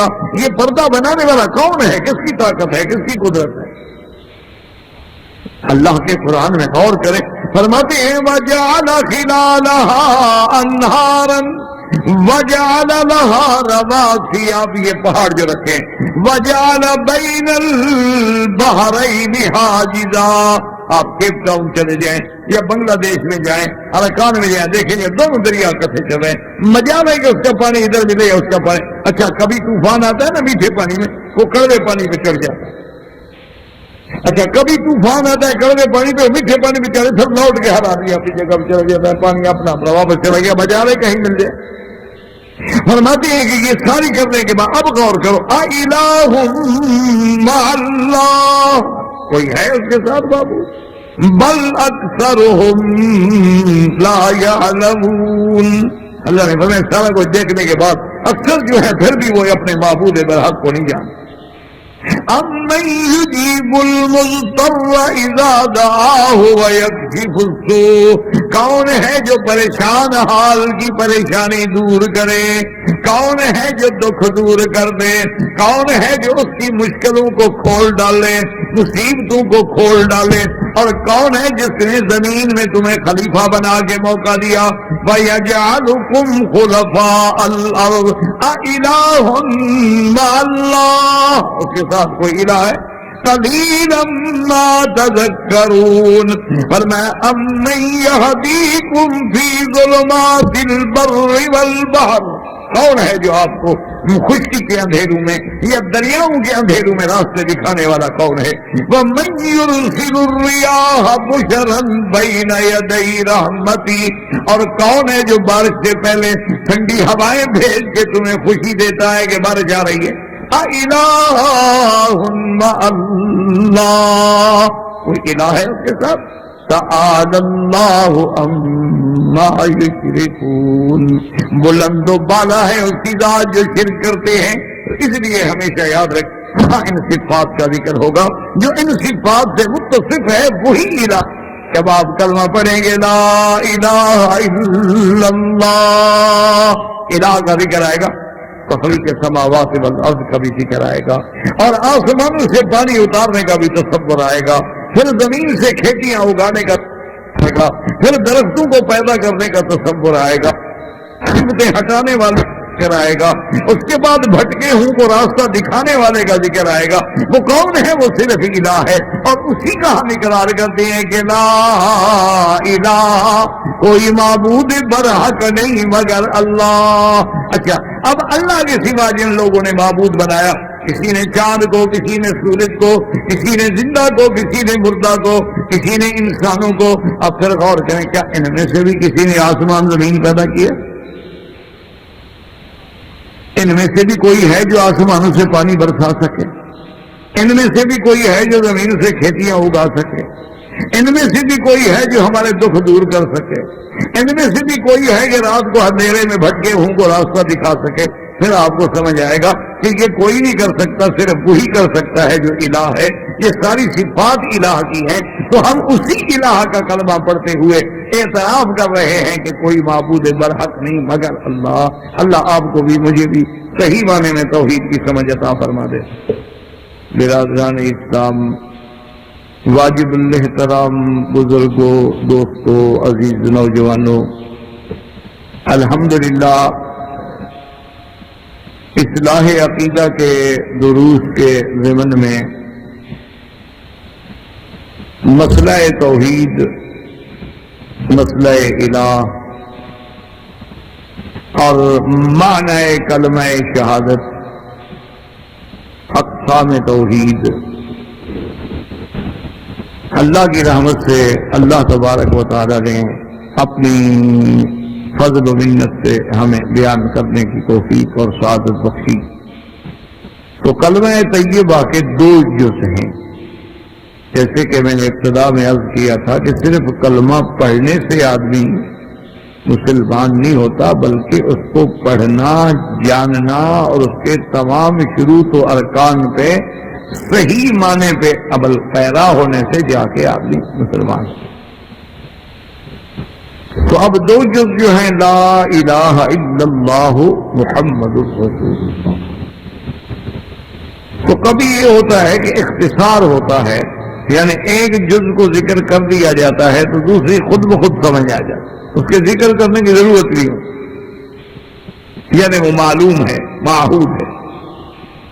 اسی لیے جیسے کہ حضور پاک صلی اللہ علیہ وسلم کی حدیث مبارک میں ہے کہ من قال لا الہ الا اللہ دخل الجنہ، تو اب حضور صلی اللہ علیہ وسلم نے صرف ایک جز کا ذکر فرمایا ہے۔ حالانکہ لا الہ الا اللہ پر ایمان ہو اور محمد رسول اللہ پر ایمان نہ ہو تو جنت تو نہیں ملے گی۔ جیسے اللہ کی توحید پر ایمان ضروری ہے، سرکار دو عالم صلی اللہ علیہ وسلم کی رسالت پر بھی ایمان ضروری، لیکن ایک جز کے ذکر کرنے کا معنی یہ ہوتا ہے کہ دوسری جز تو خود بخود مفہوم ہے۔ جیسے فرمایا من کان آخر کلامہ لا الہ الا اللہ دخل الجنہ، او کما قال النبی صلی اللہ علیہ وسلم۔ اور اسی طرح جیسے آیا حضور صلی اللہ علیہ وسلم نے فرمایا کہ من لقی اللہ لا یشرک بہ شیئا، جو آدمی مرا اس حال میں کہ اللہ کے ساتھ شرک نہیں کیا تو اللہ تبارک و تعالیٰ اس کو جنت میں داخل کر دے۔ تو یہ معنی ہمیشہ یاد رکھیں کہ ایک جز کے ذکر کرنے سے دوسری جز جو ہے وہ خود بخود معلوم ہوتی ہے۔ تو بہرحال ہم نے جو اب تک سبق پڑھا ہے دروس میں وہ یہ ہے کہ لا الہ الا اللہ کا معنی کیا ہوا کہ کوئی معبود برحق نہیں مگر اللہ۔ الہ معنی معبود، اور جب کوئی معبود برحق نہیں اللہ ہے تو اس کے ہمیں ساتھ یہ بات فوراً سمجھ آ گئی کہ جب معبود وہ ہے تو اب اس کا نتیجہ خود بخود نکل آیا کہ جمیع انواع عبادت جو ہے وہ خالص اللہ کے لیے، اور اسی کو ہم اپنے ہر نمازوں میں دہراتے ہیں، ایاک نعبد و ایاک نستعین، اور اسی کا اللہ نے حکم دیا فاعبد اللہ مخلصا لہ الدین واعبد اللہ ولا تشرکوا بہ شیئا، اور یہی وہ دعوت ہے جو تمام پیغمبر لے کے آئے، قال یا قوم اعبدوا اللہ ما لکم من الہ غیرہ۔ تو اس لیے اب ہمیں یہ سمجھ آ گیا الحمدللہ کہ جب ہم نے کلمہ پڑھ لیا تو ہمارا عقیدہ ہو گیا کہ کوئی معبود برحق نہیں مگر اللہ۔ تو جب معبود برحق اللہ ہے تو یہ خود بخود نتیجہ نکل آیا کہ تمام عبادات، اب وہ عبادت مالی ہو، اب وہ عبادات بدنی ہوں، اب عبادات مشترکہ بین المال والبدن ہوں، عبادات قولیہ ہوں، عبادات فعلیہ ہوں، تو جمیع انواع العبادہ جو ہے وہ خالص اللہ کے لیے ہوں گے، تب جا کے آدمی مومن بنے گا، موحد بنے گا، مسلمان بنے گا۔ اور اسی کے ساتھ یہ بات بھی الحمدللہ خلاصے میں آ گئی کہ ایک تو توحید ربوبیت ہے کہ اللہ کو ہم رب مانتے ہیں، خالق مانتے ہیں، مالک، یہ سب مانتے ہیں، یہ کافر بھی مانتے ہیں۔ تو اس سے آدمی مسلمان نہیں ہو سکتا۔ اصل بات یہ ہے توحید الوہیت کہ اللہ کی عبادت میں کسی کو شریک نہ کرنا، تب جا کے آدمی مسلمان ہو۔ ورنہ خالق تو سب مانتے ہیں، کافر بھی مانتے ہیں کہ آسمان و زمینوں کا خالق اللہ ہے، رزق دینے والا اللہ ہے، ہوائیں چلانے والا اللہ ہے، تدبیر کرنے والا اللہ ہے، تو کافر بھی مانتے ہیں۔ ان سے اللہ نے قرآن میں فرمایا کہ میرے محبوب سوال کریں کہ من خلق السماوات والارض یقولون اللہ، وہ کہتے ہیں اللہ۔ تو یہ بات ہمیں سمجھنی چاہیے کہ توحید ربوبیت کے ساتھ مسئلہ حل نہیں ہوگا۔ تمام انبیاء جو آئے ہیں اور جس سے ہمارا کفر سے تقابل ہوا ہے وہ توحید الوہیت ہے کہ اللہ کی عبادت میں کسی کو شریک نہ کرے، اللہ کے سوا من دون اللہ۔ اچھا، اس میں ایک غلط فہمی یہ آ گئی تھی، لوگ سمجھتے ہیں کہ من دون اللہ کا معنی ہے اصنام، بت۔ یہ غلط بات۔ من دون اللہ کا معنی ہے اللہ کے سوا، اللہ کے بغیر، اللہ کے ورے، اللہ سے نیچے، یعنی اللہ کو چھوڑ کے اللہ کے سوا جس کی بھی عبادت کرے۔ یہ نہیں کہ نعوذ باللہ اگر بتوں کی کرے تو مشرک ہے اور عیسیٰ علیہ السلام کی کرے تو مومن ہے۔ حضرت عزیر علیہ السلام کو خدا کا یعنی بیٹا مان لے تو پھر وہ مومن ہے۔ عیسیٰ علیہ السلام کو کہہ دے کہ یہی خود الہ ہے تو وہ مومن ہے، کیونکہ عیسیٰ تو بت نہیں ہے، عیسیٰ تو پیغمبر کا نام ہے۔ اس لیے ہمیشہ یاد رکھیں کہ ومن اضل ممن يدعو من دون اللہ، ومن اظلم ممن يدعو من دون اللہ، ہر جگہ جو لفظ ہے من دون اللہ، من دون اللہ، اللہ کے سوا۔ اب اللہ کے سوا چاہے کوئی نبی کی عبادت کرے، ولی کی عبادت کرے اور جبریل پر فرشتوں کی عبادت کرے، مشرک ہو۔ عبادت کا کیا معنی؟ یہ تو نہیں کہ کوئی آدمی جا کے ولی کو سجدے کرے گا، اس نماز پڑھنی شروع کر دے گا ولی کو سامنے بٹھا کے۔ غیر اللہ کو پکارنا، تو پکارنا جو عبادت ہے، جب اس نے غیر کو پکارا تو گویا عبادت۔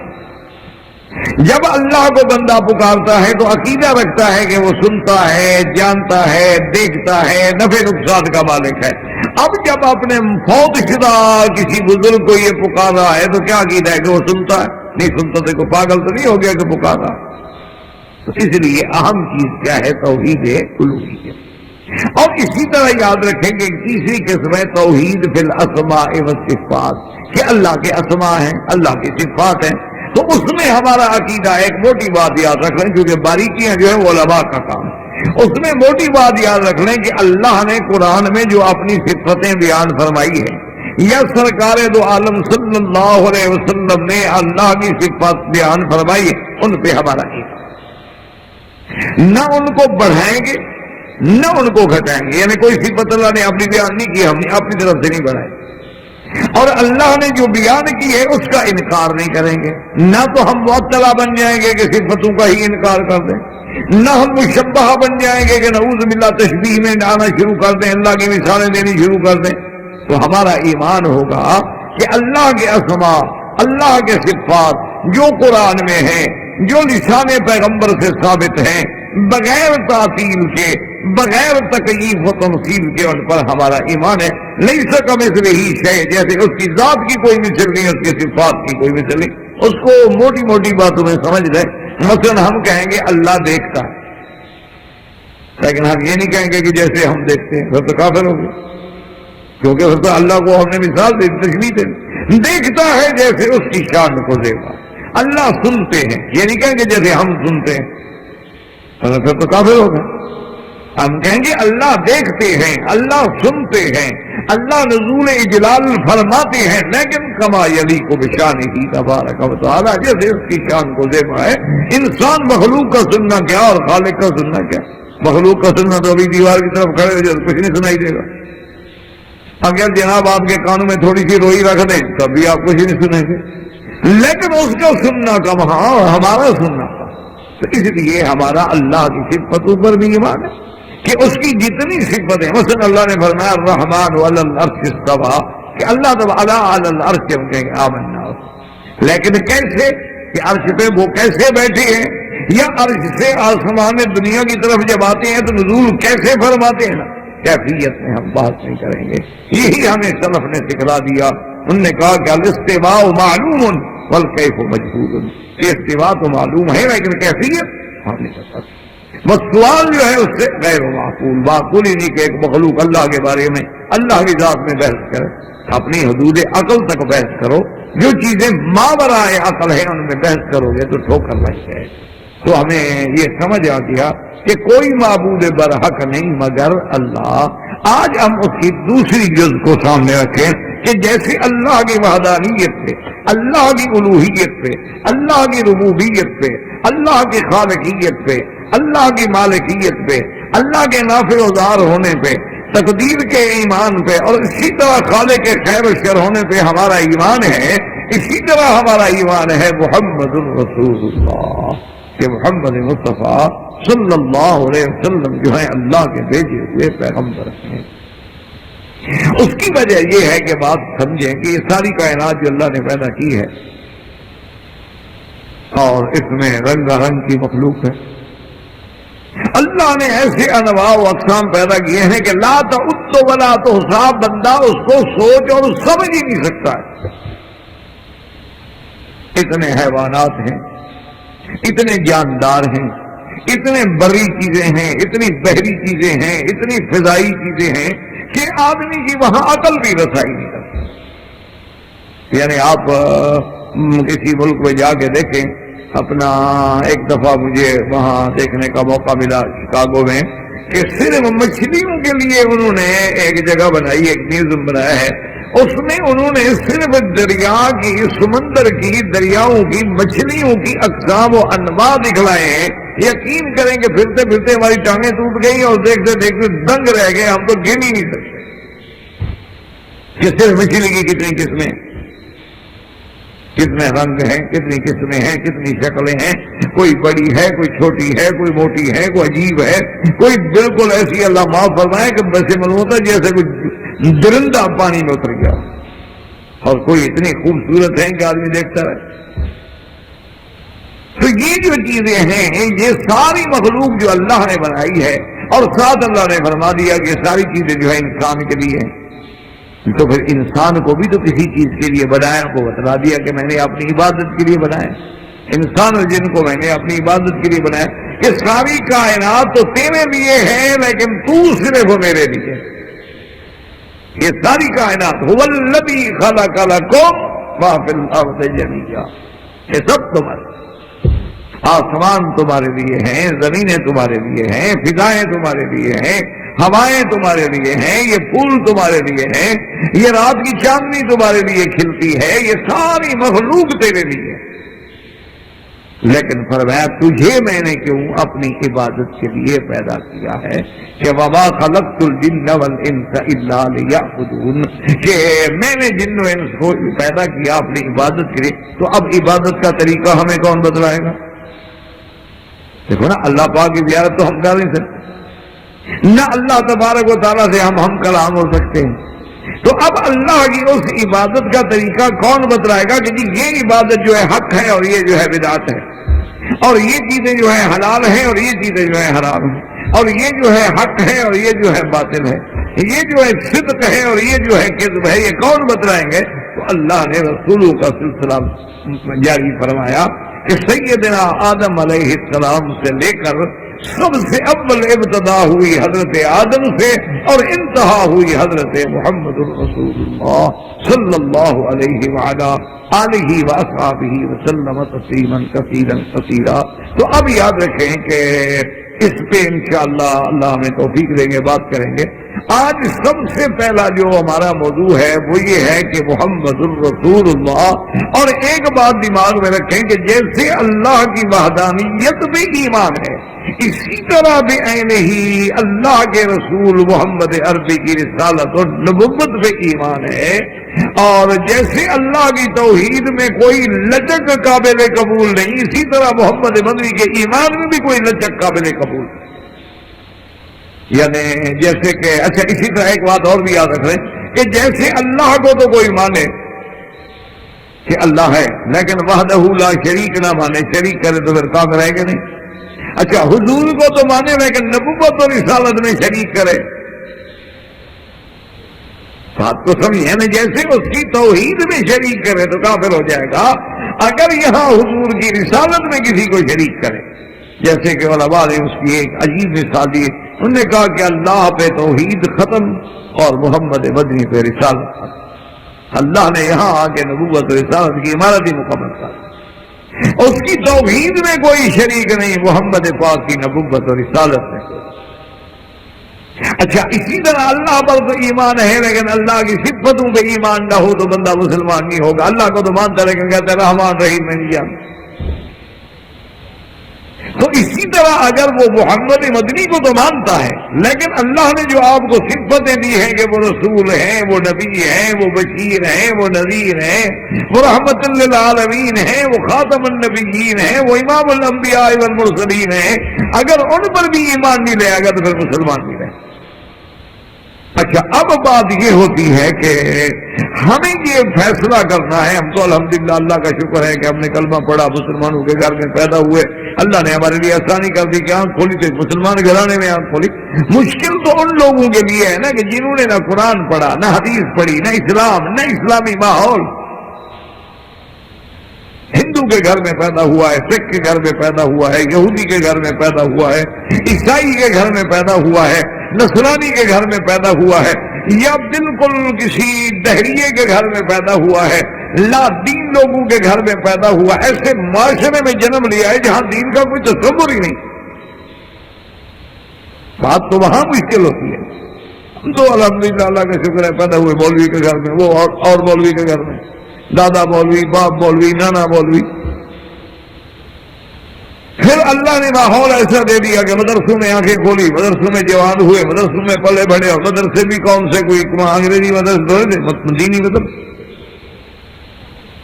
اچھا، عام لوگوں کو چلو یہ ماحول نہ ملا لیکن ماں باپ مسلمان تو ہے۔ سوال یہ پیدا ہوتا ہے کہ اگر ایک آدمی کسی دہریے کے گھر میں پیدا ہوا، کسی سکھ کے گھر میں پیدا ہوا، کسی ہندو وثنی کے گھر میں پیدا ہوا، کسی غیر مسلم کے گھر میں پیدا ہوا ہے، پورا ماحول اس کا منکرات سے بھرا ہوا ہے، تو اس کو کیسے یقین دلایا جائے کہ محمد رسول اللہ جو ہے واقعی اللہ کے نبی ہیں؟ تو کہتے ہیں جی آپ کہتے ہیں، میں کہتا ہوں نہیں ہے۔ کہتے ہیں ٹھیک ہے آپ کہتے ہیں، ٹھیک، ہر آدمی کو آزادی ہے، آپ کی مرضی، کہتے ہیں۔ لیکن اس کو اگر دلیل دیں گے، سب سے پہلے یاد رکھیں تو سب سے بڑی دلیل کیا ہوتی ہے؟ کسی کی صداقت۔ اب ہم صرف ایک پہلو پہ ہم نظر ڈالتے ہیں کہ کیا اللہ کے نبی محمد مصطفیٰ یہ تو ہمارا ایمان ہے، ویسے تو مسلمان کو الگ بات ہے کہ رسول ہیں، صادق الوعد الامین ہیں، رحمت للعالمین ہیں، یہ تو ہمارا ایمان ہے، ہم مسلمان ہیں۔ بات یہ ہے کہ کافر کے سامنے، ایک غیر مسلم کے سامنے جب ہم نے یہ بات رکھنی ہو تو اس کے لیے سب سے بڑا پیمانہ جو ہے وہ صداقت محمد مصطفیٰ، کہ ایک ایسا ہمارا نبی ہے کہ جس نے کبھی جھوٹ نہیں بولا۔ ہم ان کو چیلنج کر سکتے ہیں کہ آپ لے آؤ اپنے معاشرے میں کوئی بندہ جو یہ دعویٰ کرے کہ میں نے کبھی جھوٹ نہیں بولا۔ ہم کہیں گے تم ایک بندہ لے آؤ اپنے معاشرے سے لے آؤ، اور پھر اس کے صرف یہ نہیں ایسے تو میں بھی مثلا کہہ دوں جی میں نے کبھی جھوٹ نہیں بولا، لیکن اس کی کوئی صداقت کی دلیل بھی تو ہو نا۔ اچھا، اس کے لیے ہم اگر کہیں گے قرآن ہے، وہ کہتے جی قرآن پر تو میرا ایمان ہی نہیں۔ ہم کہتے ہیں کہ جناب حضور کی صداقت کے بارے میں سیدنا ابو بکر نے فرمایا، وہ کہا جی میں جب قرآن ہی نہیں مانتا، نبی نہیں مانتا، صدیق کو کہاں سے مانتا ہوں؟ آپ اچھی مجھے دلیل دے رہے ہیں، میں تو حضور کو نہیں مانتا تو صحابہ کو کہاں مان لیا؟ تو اس لیے اب ہم نے صداقت کا ایک پہلو، ایک پیمانہ جو ہے وہ یہ رکھا ہے کہ حضور کی صداقت کو اپنانا ہے جو دشمنوں کی نظر میں دیکھ لیں، یا ہم ان چیزوں میں دیکھنا چاہتے ہیں جو 1400 سال پہلے اللہ کے نبی نے فرمائی ہے۔ 1400 سال پہلے، آج 1423واں سال چل رہا ہے، تو 1423 سال پہلے جو سرکار دو عالم صلی اللہ علیہ وسلم نے فرمایا، اب ذرا اسی کو آپ پوری توجہ کے ساتھ دیکھیں، اور میں آپ کے سامنے عرض کرتا ہوں بہت ساری انشاءاللہ اگر اللہ نے توفیق دی، کیونکہ ہمارا سیرت کا الحمدللہ پہلے سیرت النبی سے ایک مفصل اللہ کے شکر سے آپ حضرات کی دعاؤں سے درس ہو چکے ہیں. اب ہم ان دروس میں تو وہ بات کریں گے انشاءاللہ جو وہاں نہیں آئی. اگر وہاں آ چکی ہے تو وہاں سنی جا سکتی. یہ بات آج میں اس لیے رکھ رہا ہوں کہ آپ انشاءاللہ جب توجہ کریں گے اور فرمان رسول عربی کو سنیں گے، شرط یہ ہے کہ نیند نہ آئی ہو آپ کو. اگر نیند آئے نا جی، وہ ایک دفعہ ایسا ہوا تھا کہ شاہ جی رحمۃ اللہ تقی فرما رہے تھے، ایک بندہ جو سب سے قریب بیٹھا تھا وہی نیند کرا، جو سب سے قریب تھا. تو شاہ جی رحمۃ اللہ علیہ بڑے ماشاءاللہ کھلے دل کے آدمی نے کہا بھی سامنے بیٹھ کے دل کو چرائے کوئی، ایسی چوری کی خبر خاک لگائے کوئی. جو میرے قریب بیٹھا وہی سو رہا ہو تو اس کا اور کیا کر سکتا ہے. تو اس کا علاج تو یہی ہے کہ اللہ جگا دے، ورنہ وہ اس کو تو کیوں، اب ہو بھی وہ قریب اور ہو بھی چھپا ہوا اور وہ بھی پڑھا لکھا آدمی، تو اس کو تو پھر اللہ ہی جگا سکتا ہے. اس لیے جن کو سونے کا شوق ہو نا وہ بہتر ہے کہ درس کے بجائے بیگم کے پاس جا کے لیٹ جایا کر. سب سے سونے کا حقدار تو میں ان کو، میری کہانی کام نہیں کرتی، میں مریض ہوں، میں بیمار ہوں، لنگڑا کے بھی میں درد پہ آتا ہوں، پھر مجھے تو تکلیف ہوگی نا. یہ مجھے میرا خدا جانتا ہے کہ میں حرم سے چل کے اس ہوٹل پہ جہاں گاڑی کھڑی تھی کیسے پہنچا ہوں. میں 4-5 دفعہ تو راستے میں گرتے گرتے بچا ہوں. فوراً وہ درد ہوتا تھا، جھٹکا لگتا تھا، پھر ٹھہر گیا، پھر اس کو تھوڑا ریسٹ آیا، پھر دیکھا کہ کہاں رکھوں تو بوجھ برداشت کرے گا. لیکن چونکہ میں کہتا ہوں خدا محروم نہ کرے، ہمارے لیے تو سعادت ہے کہ میں آپ کے احسان نہیں کرتا، میں اپنی نجات کے لیے درس دیتا ہوں. میں آپ حضرات پہ احسان نہیں کرتا قسم، بلکہ خدا جانتا ہے. میں سمجھتا ہوں کہ جیسے اپنا حضرت مفتی محمود صاحب رحمۃ اللہ علیہ، اللہ ان کی قبر پہ رحمت فرمائے، مجھے انہوں نے خود کہا تھا کہ وکیل صاحب کہ میں جب اسمبلی میں MLA بن گیا اور ہم پارلیمنٹ میں پہنچ گئے، تو جب اسمبلی کے اجلاس پہلا اجلاس ہوا، اس سے بھگت کے جب میں نکلا تو میں اکیلا بیٹھ کے سوچتا رہا کہ یا اللہ مجھے کس گناہ کی سزا ملی ہے کہ میں ساری زندگی کالا رسول اللہ صلی اللہ علیہ وسلم حدیث پڑھانے والا بندہ آج کہاں یہ پارلیمنٹ میں آ گیا ہوں جہاں فاسق فاجروں کا ٹولہ ہے اور گندی قسم کی عورتیں ہیں، منہ کھلے ہوئے ہیں، بال کٹے ہوئے ہیں، وہ بھی پارلیمنٹ کی ممبر ہیں، ہم ان کا کیا کر سکتے ہیں، بگاڑ سکتے ہیں ان کو. اچھا کرسیاں الاٹ ہوتی ہیں ابجد کے حساب سے، یعنی الف بے کے نام سے. اچھا کبھی ایسا بھی ہوتا ہے کہ مولوی کی بغل میں بھی کوئی حور آ جائے تو کیا کرے آدمی، نام جو مل جائے، الف با جو مل جائے، میرا نام حسن الف سے، اس کا نام بے سے، اس کا تو بیٹھنا ہے. اب اس کو ہم کہہ بھی نہیں سکتے کہ ممبر صاحب اگر آپ وہاں بیٹھ جائیں گے جی، اگر یہ شرم کرنا تھا تو پھر انگریز کی اسمبلی میں آئے کیوں؟ یہ کوئی اسلام کی اسمبلی تو ہے نہیں، یہ کوئی مجلس شورا تو ہے نہیں جہاں دین کی بات ہوگی، ایمان کی بات ہوگی. یہ تو پارلیمنٹ ہے، اور پارلیمنٹ بھی وہ جو ہمارے پارلیمانی نظام کی کافرانہ نظام کی بات ہے، کافرانہ نظام کی بات ہے، تو اس میں آپ کیوں آئے ہیں؟ تو بہرحال تو مفتی صاحب رحمۃ اللہ علیہ فرماتے ہیں کہ میں اللہ کے آگے روتا تھا، توبہ کرتا تھا کہ یا اللہ کس گناہ کی وجہ سے، کہاں قال رسول اللہ صلی اللہ علیہ وسلم حدیث پڑھانا اور کہاں یہاں اسمبلی میں آ جانا. وہ کہتے ہیں کہ جب مرزا سے ہماری بحث ہوئی، مرزا ناصر سے عقیدہ ختم نبوت پر، تو اللہ کی رحمت سے اللہ نے ہمیں کامیاب فرمایا اور قادیانیت غیر مسلم اقلیت قرار دے دیے گئے. تو میں نے اللہ کا شکر کیا، میں نے کہا اللہ تیری حکمتیں ہوتی ہے، تو نے اسی لیے شاید ہمیں اسمبلی میں بھیجا تھا کہ اگر آج اندر مولوی نہ ہوتا تو مرزا ناصر سے کون بات کرتا. تو اب مجھے سمجھ آ گیا کہ میرا اسمبلی میں جانا جو ہے بیکار نہیں کیا. تو میں تو حقیقت یعنی اپنی نجات کے لیے، اور بلکہ یہ خوشی محسوس کرتا ہوں کہ سب سے پہلے جب ایک ڈاکٹر صاحب کے گھر میں مجھے درس کے لیے مجبور کیا گیا تو میں نے کہا یار میں ایک آزاد پرندہ کھلی فضاؤں میں بیٹھ کے تقریریں کرنے والا، یہ کہا مجھے کمرے میں پھنسا کے لے آئے ہیں، 4 آدمی آگے بیٹھے ہیں، جی 10 لوگ. تو یہ تو میرے لیے مسئلہ ہے، عادت ہی نہیں، ذہنی نہیں.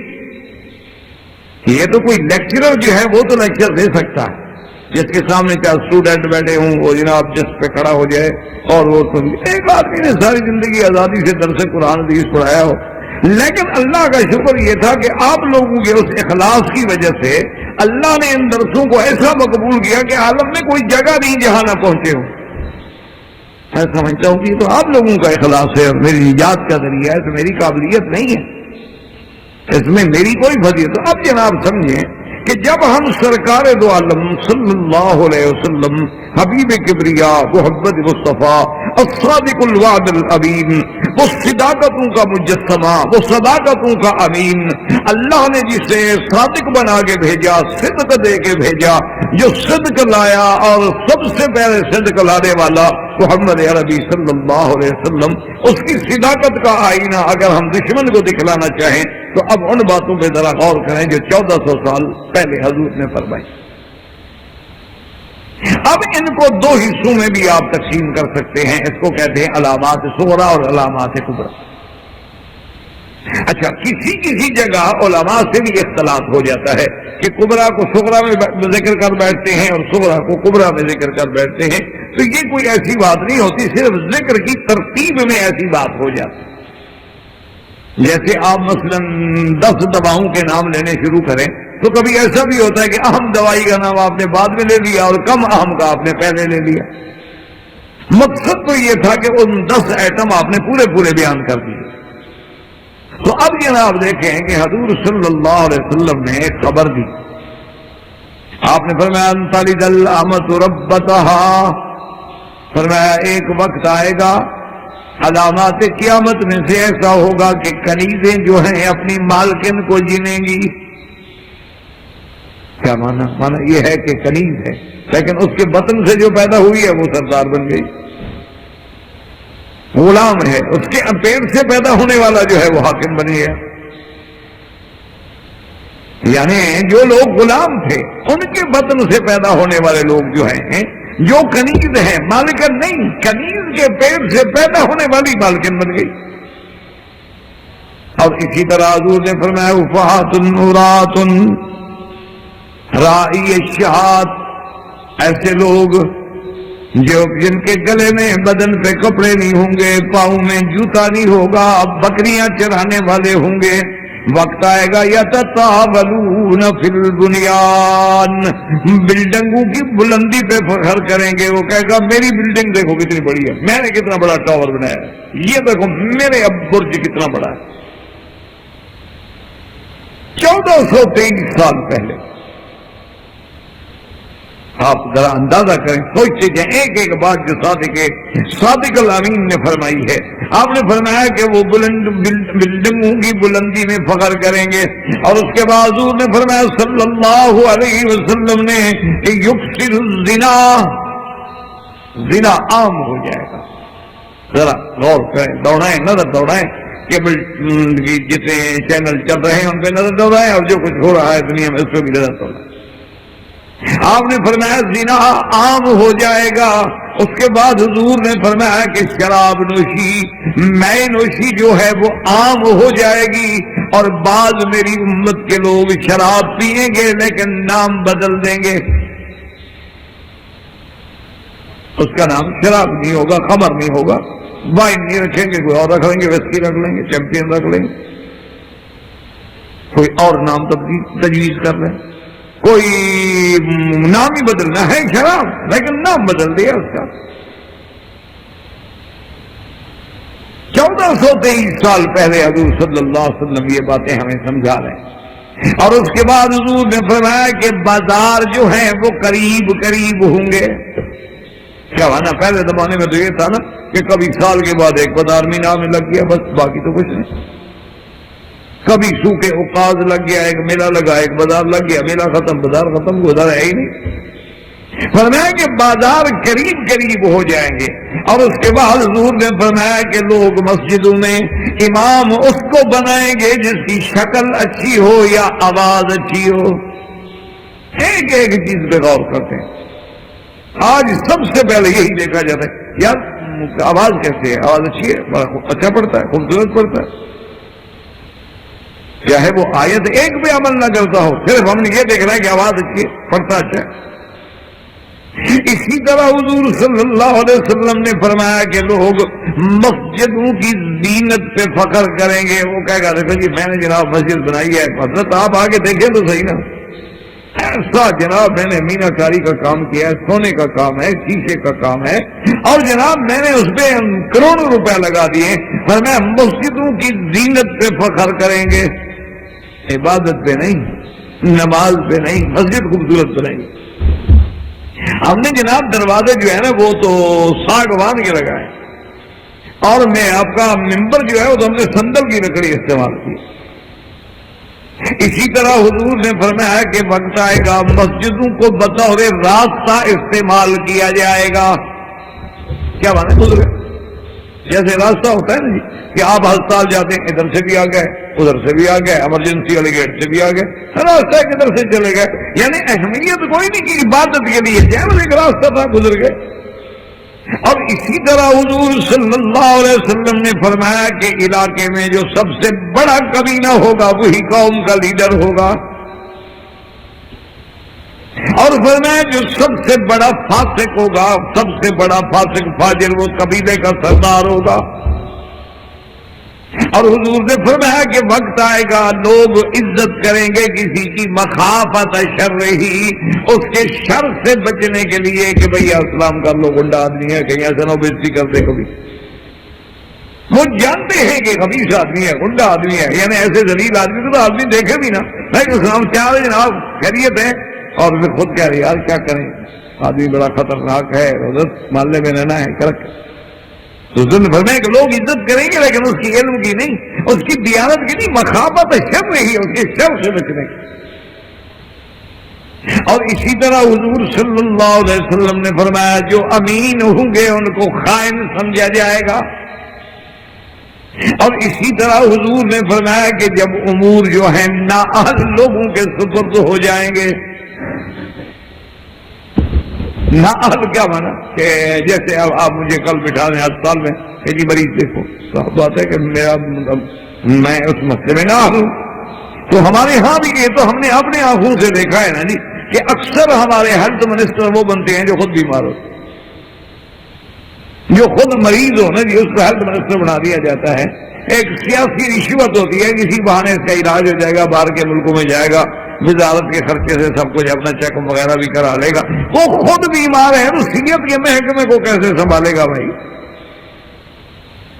جو خود قانون نہ جانے وہ وزیر قانون بنا دو، جس نے خود مکھی نہ ماری ہے اس کو وزیر دفاع بنا دو. ہر نتیجہ کیا نکلے؟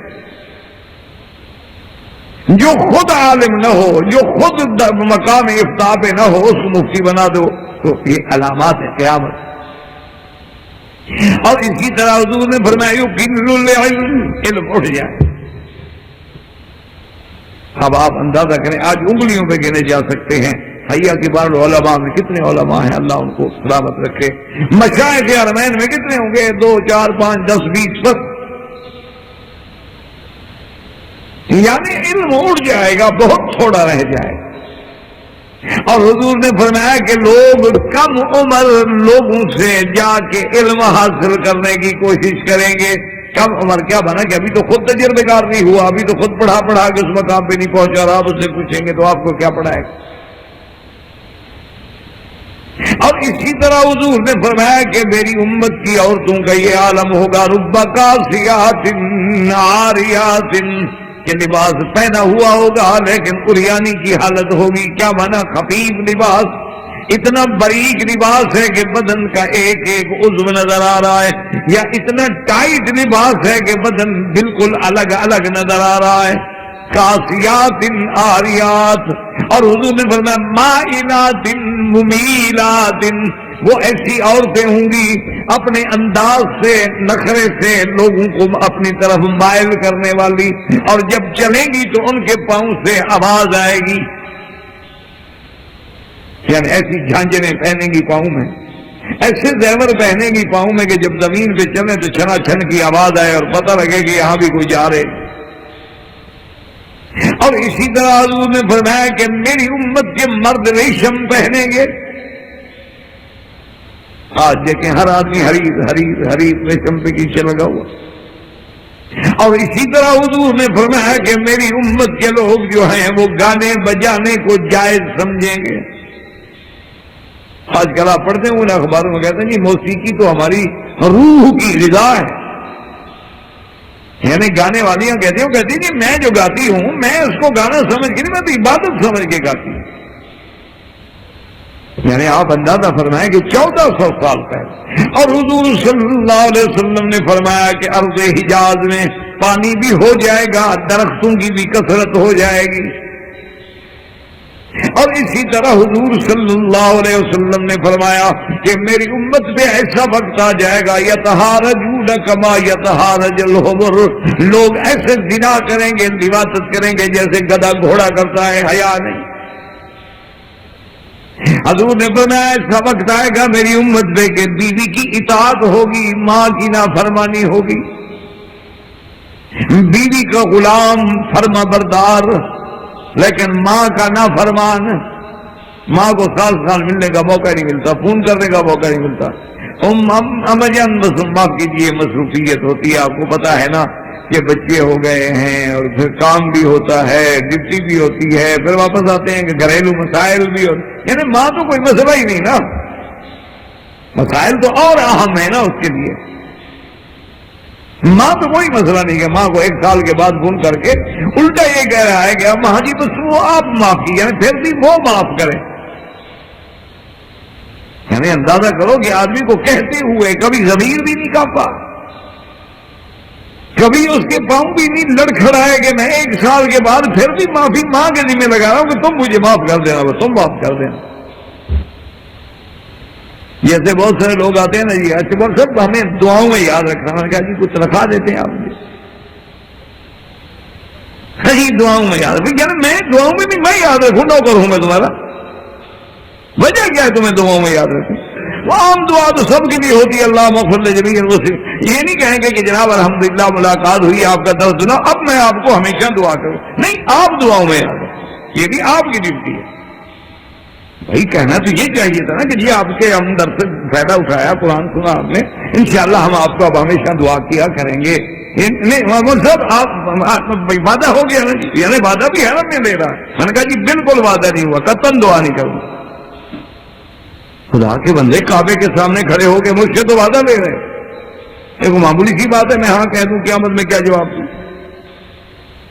تو اس لیے آپ اندازہ کریں حضور صلی اللہ علیہ وسلم. اب ایک ایک چیز پہ ذرا غور کریں اور اس کے بعد دیکھیں. اب آپ کیونکہ پڑھے لکھے, حضور نے فرمایا کہ ایک وقت آئے گا کہ ساری کفر کی قوتیں مل کر میری امت پہ ایسے ٹوٹ پڑیں گی جیسے ایک بڑے پیالے میں کھانا رکھا اور بھوکے ٹوٹ پڑتے ہیں.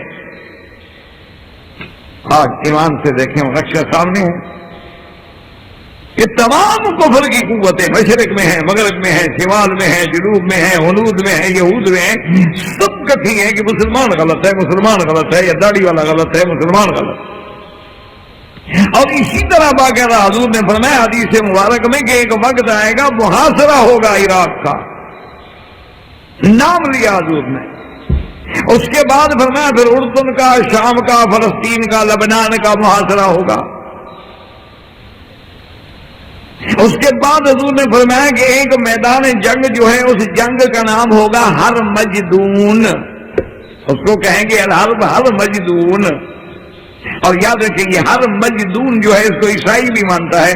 لیری باسل ایک بڑی مصنفہ ہے, امریکن ہے, اس کا نام ہے لیری باسل. اس نے باقاعدہ اپنی کتاب میں لکھا ہے کہ ہمارے 7 پریزیڈنٹ جو ہیں وہ اس بات پہ یقین رکھتے ہیں کہ جو سرکار دو عالم صلی اللہ علیہ وسلم کی کتابوں میں اشارہ ملتا ہے ہر مجدون کی لڑائی کب ہوگی.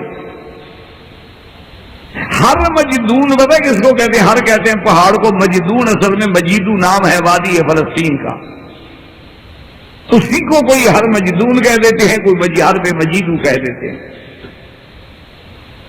اور اسی طرح حضور صلی اللہ علیہ وسلم نے فرمایا کہ پھر ایک میدان جنگ اور بھی بنے گا جس کو وامق و دابق کہتے ہیں, اور وہ شام کے علاقے میں اور دمشق کے علاقوں میں ہوگا. اب آپ ذرا آنکھوں میں بالکل تصور کریں کہ 1423 سال پہلے جو حضور نے فرمایا ہے کیا وہ نقشہ آ رہا ہے آنکھوں کے سامنے کہ نہیں؟ اور حضور صلی اللہ علیہ وسلم نے فرمایا کہ پھر اہل روم سے مسلمانوں کی صلح ہوگی.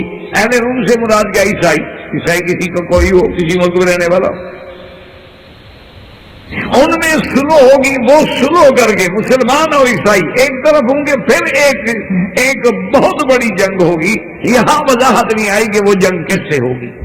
کس قوم سے ہوگی اس کا ذکر نہیں آیا. یہ تو آیا کہ تم مل کر مسلمان بھی ہوں گے عیسائی بھی ہوں گے مل جائیں گے, ملنے کے بعد لڑائی لڑیں گے. اور اس کے بعد بھی حضور نے فرما دیا کہ پھر اس لڑائی کے بعد وہ جو ہے اپنا عیسائی جو ہیں وہ پھر عہد شکنی کریں گے, وہ عہد شکنی کریں گے. اور حضور صلی اللہ علیہ وسلم نے فرمایا کہ اس عہد شکنی کے بعد پھر ان کی مسلمانوں سے لڑائی ہو. اور یہ بھی بتلا دیا کہ ان کے پاس 80 علم ہوں گے اور ہر علم کے نیچے 12,000 پیادہ فوج ہوگی. اور پھر اس کے بعد یہی وہ دور ہوگا جب پیدا ہوں گے کون, حضرت امام مہدی. اور حضور پاک نے یہ بھی بتلا دیا کہ وہ مہدی جو ہے وہ کون ہوگا. فرمایا محمد ابن عبداللہ, اس کا نام محمد ہوگا, اس کے ابا کا نام عبداللہ ہوگا, حسن ابن علی اور سیدہ فاطمہ کے خاندان سے تعلق رکھے گا, اور سرزمین حرم میں آ کے اللہ تبارک و تعالیٰ کی رحمت سے وہ ظاہر ہوگا. لیکن یہ وہ مہدی نہیں جو روافض کہتے ہیں, جو شیعہ کہتے ہیں کہ محمد ابن حسن عسکری کی اولاد میں ہے اور وہ غار میں چھپے ہوئے ہیں اور 70 ہاتھ لمبا قرآن بھی ان کے پاس ہے, وہ نکلے گا. وہ تو ایک جھوٹی بات ہے جس کی کوئی حقیقت ہی نہیں. احباب کرام, اس کے بعد اب آپ اس مبارک سلسلے کی 61 نمبر 6 سماعت فرمائیں.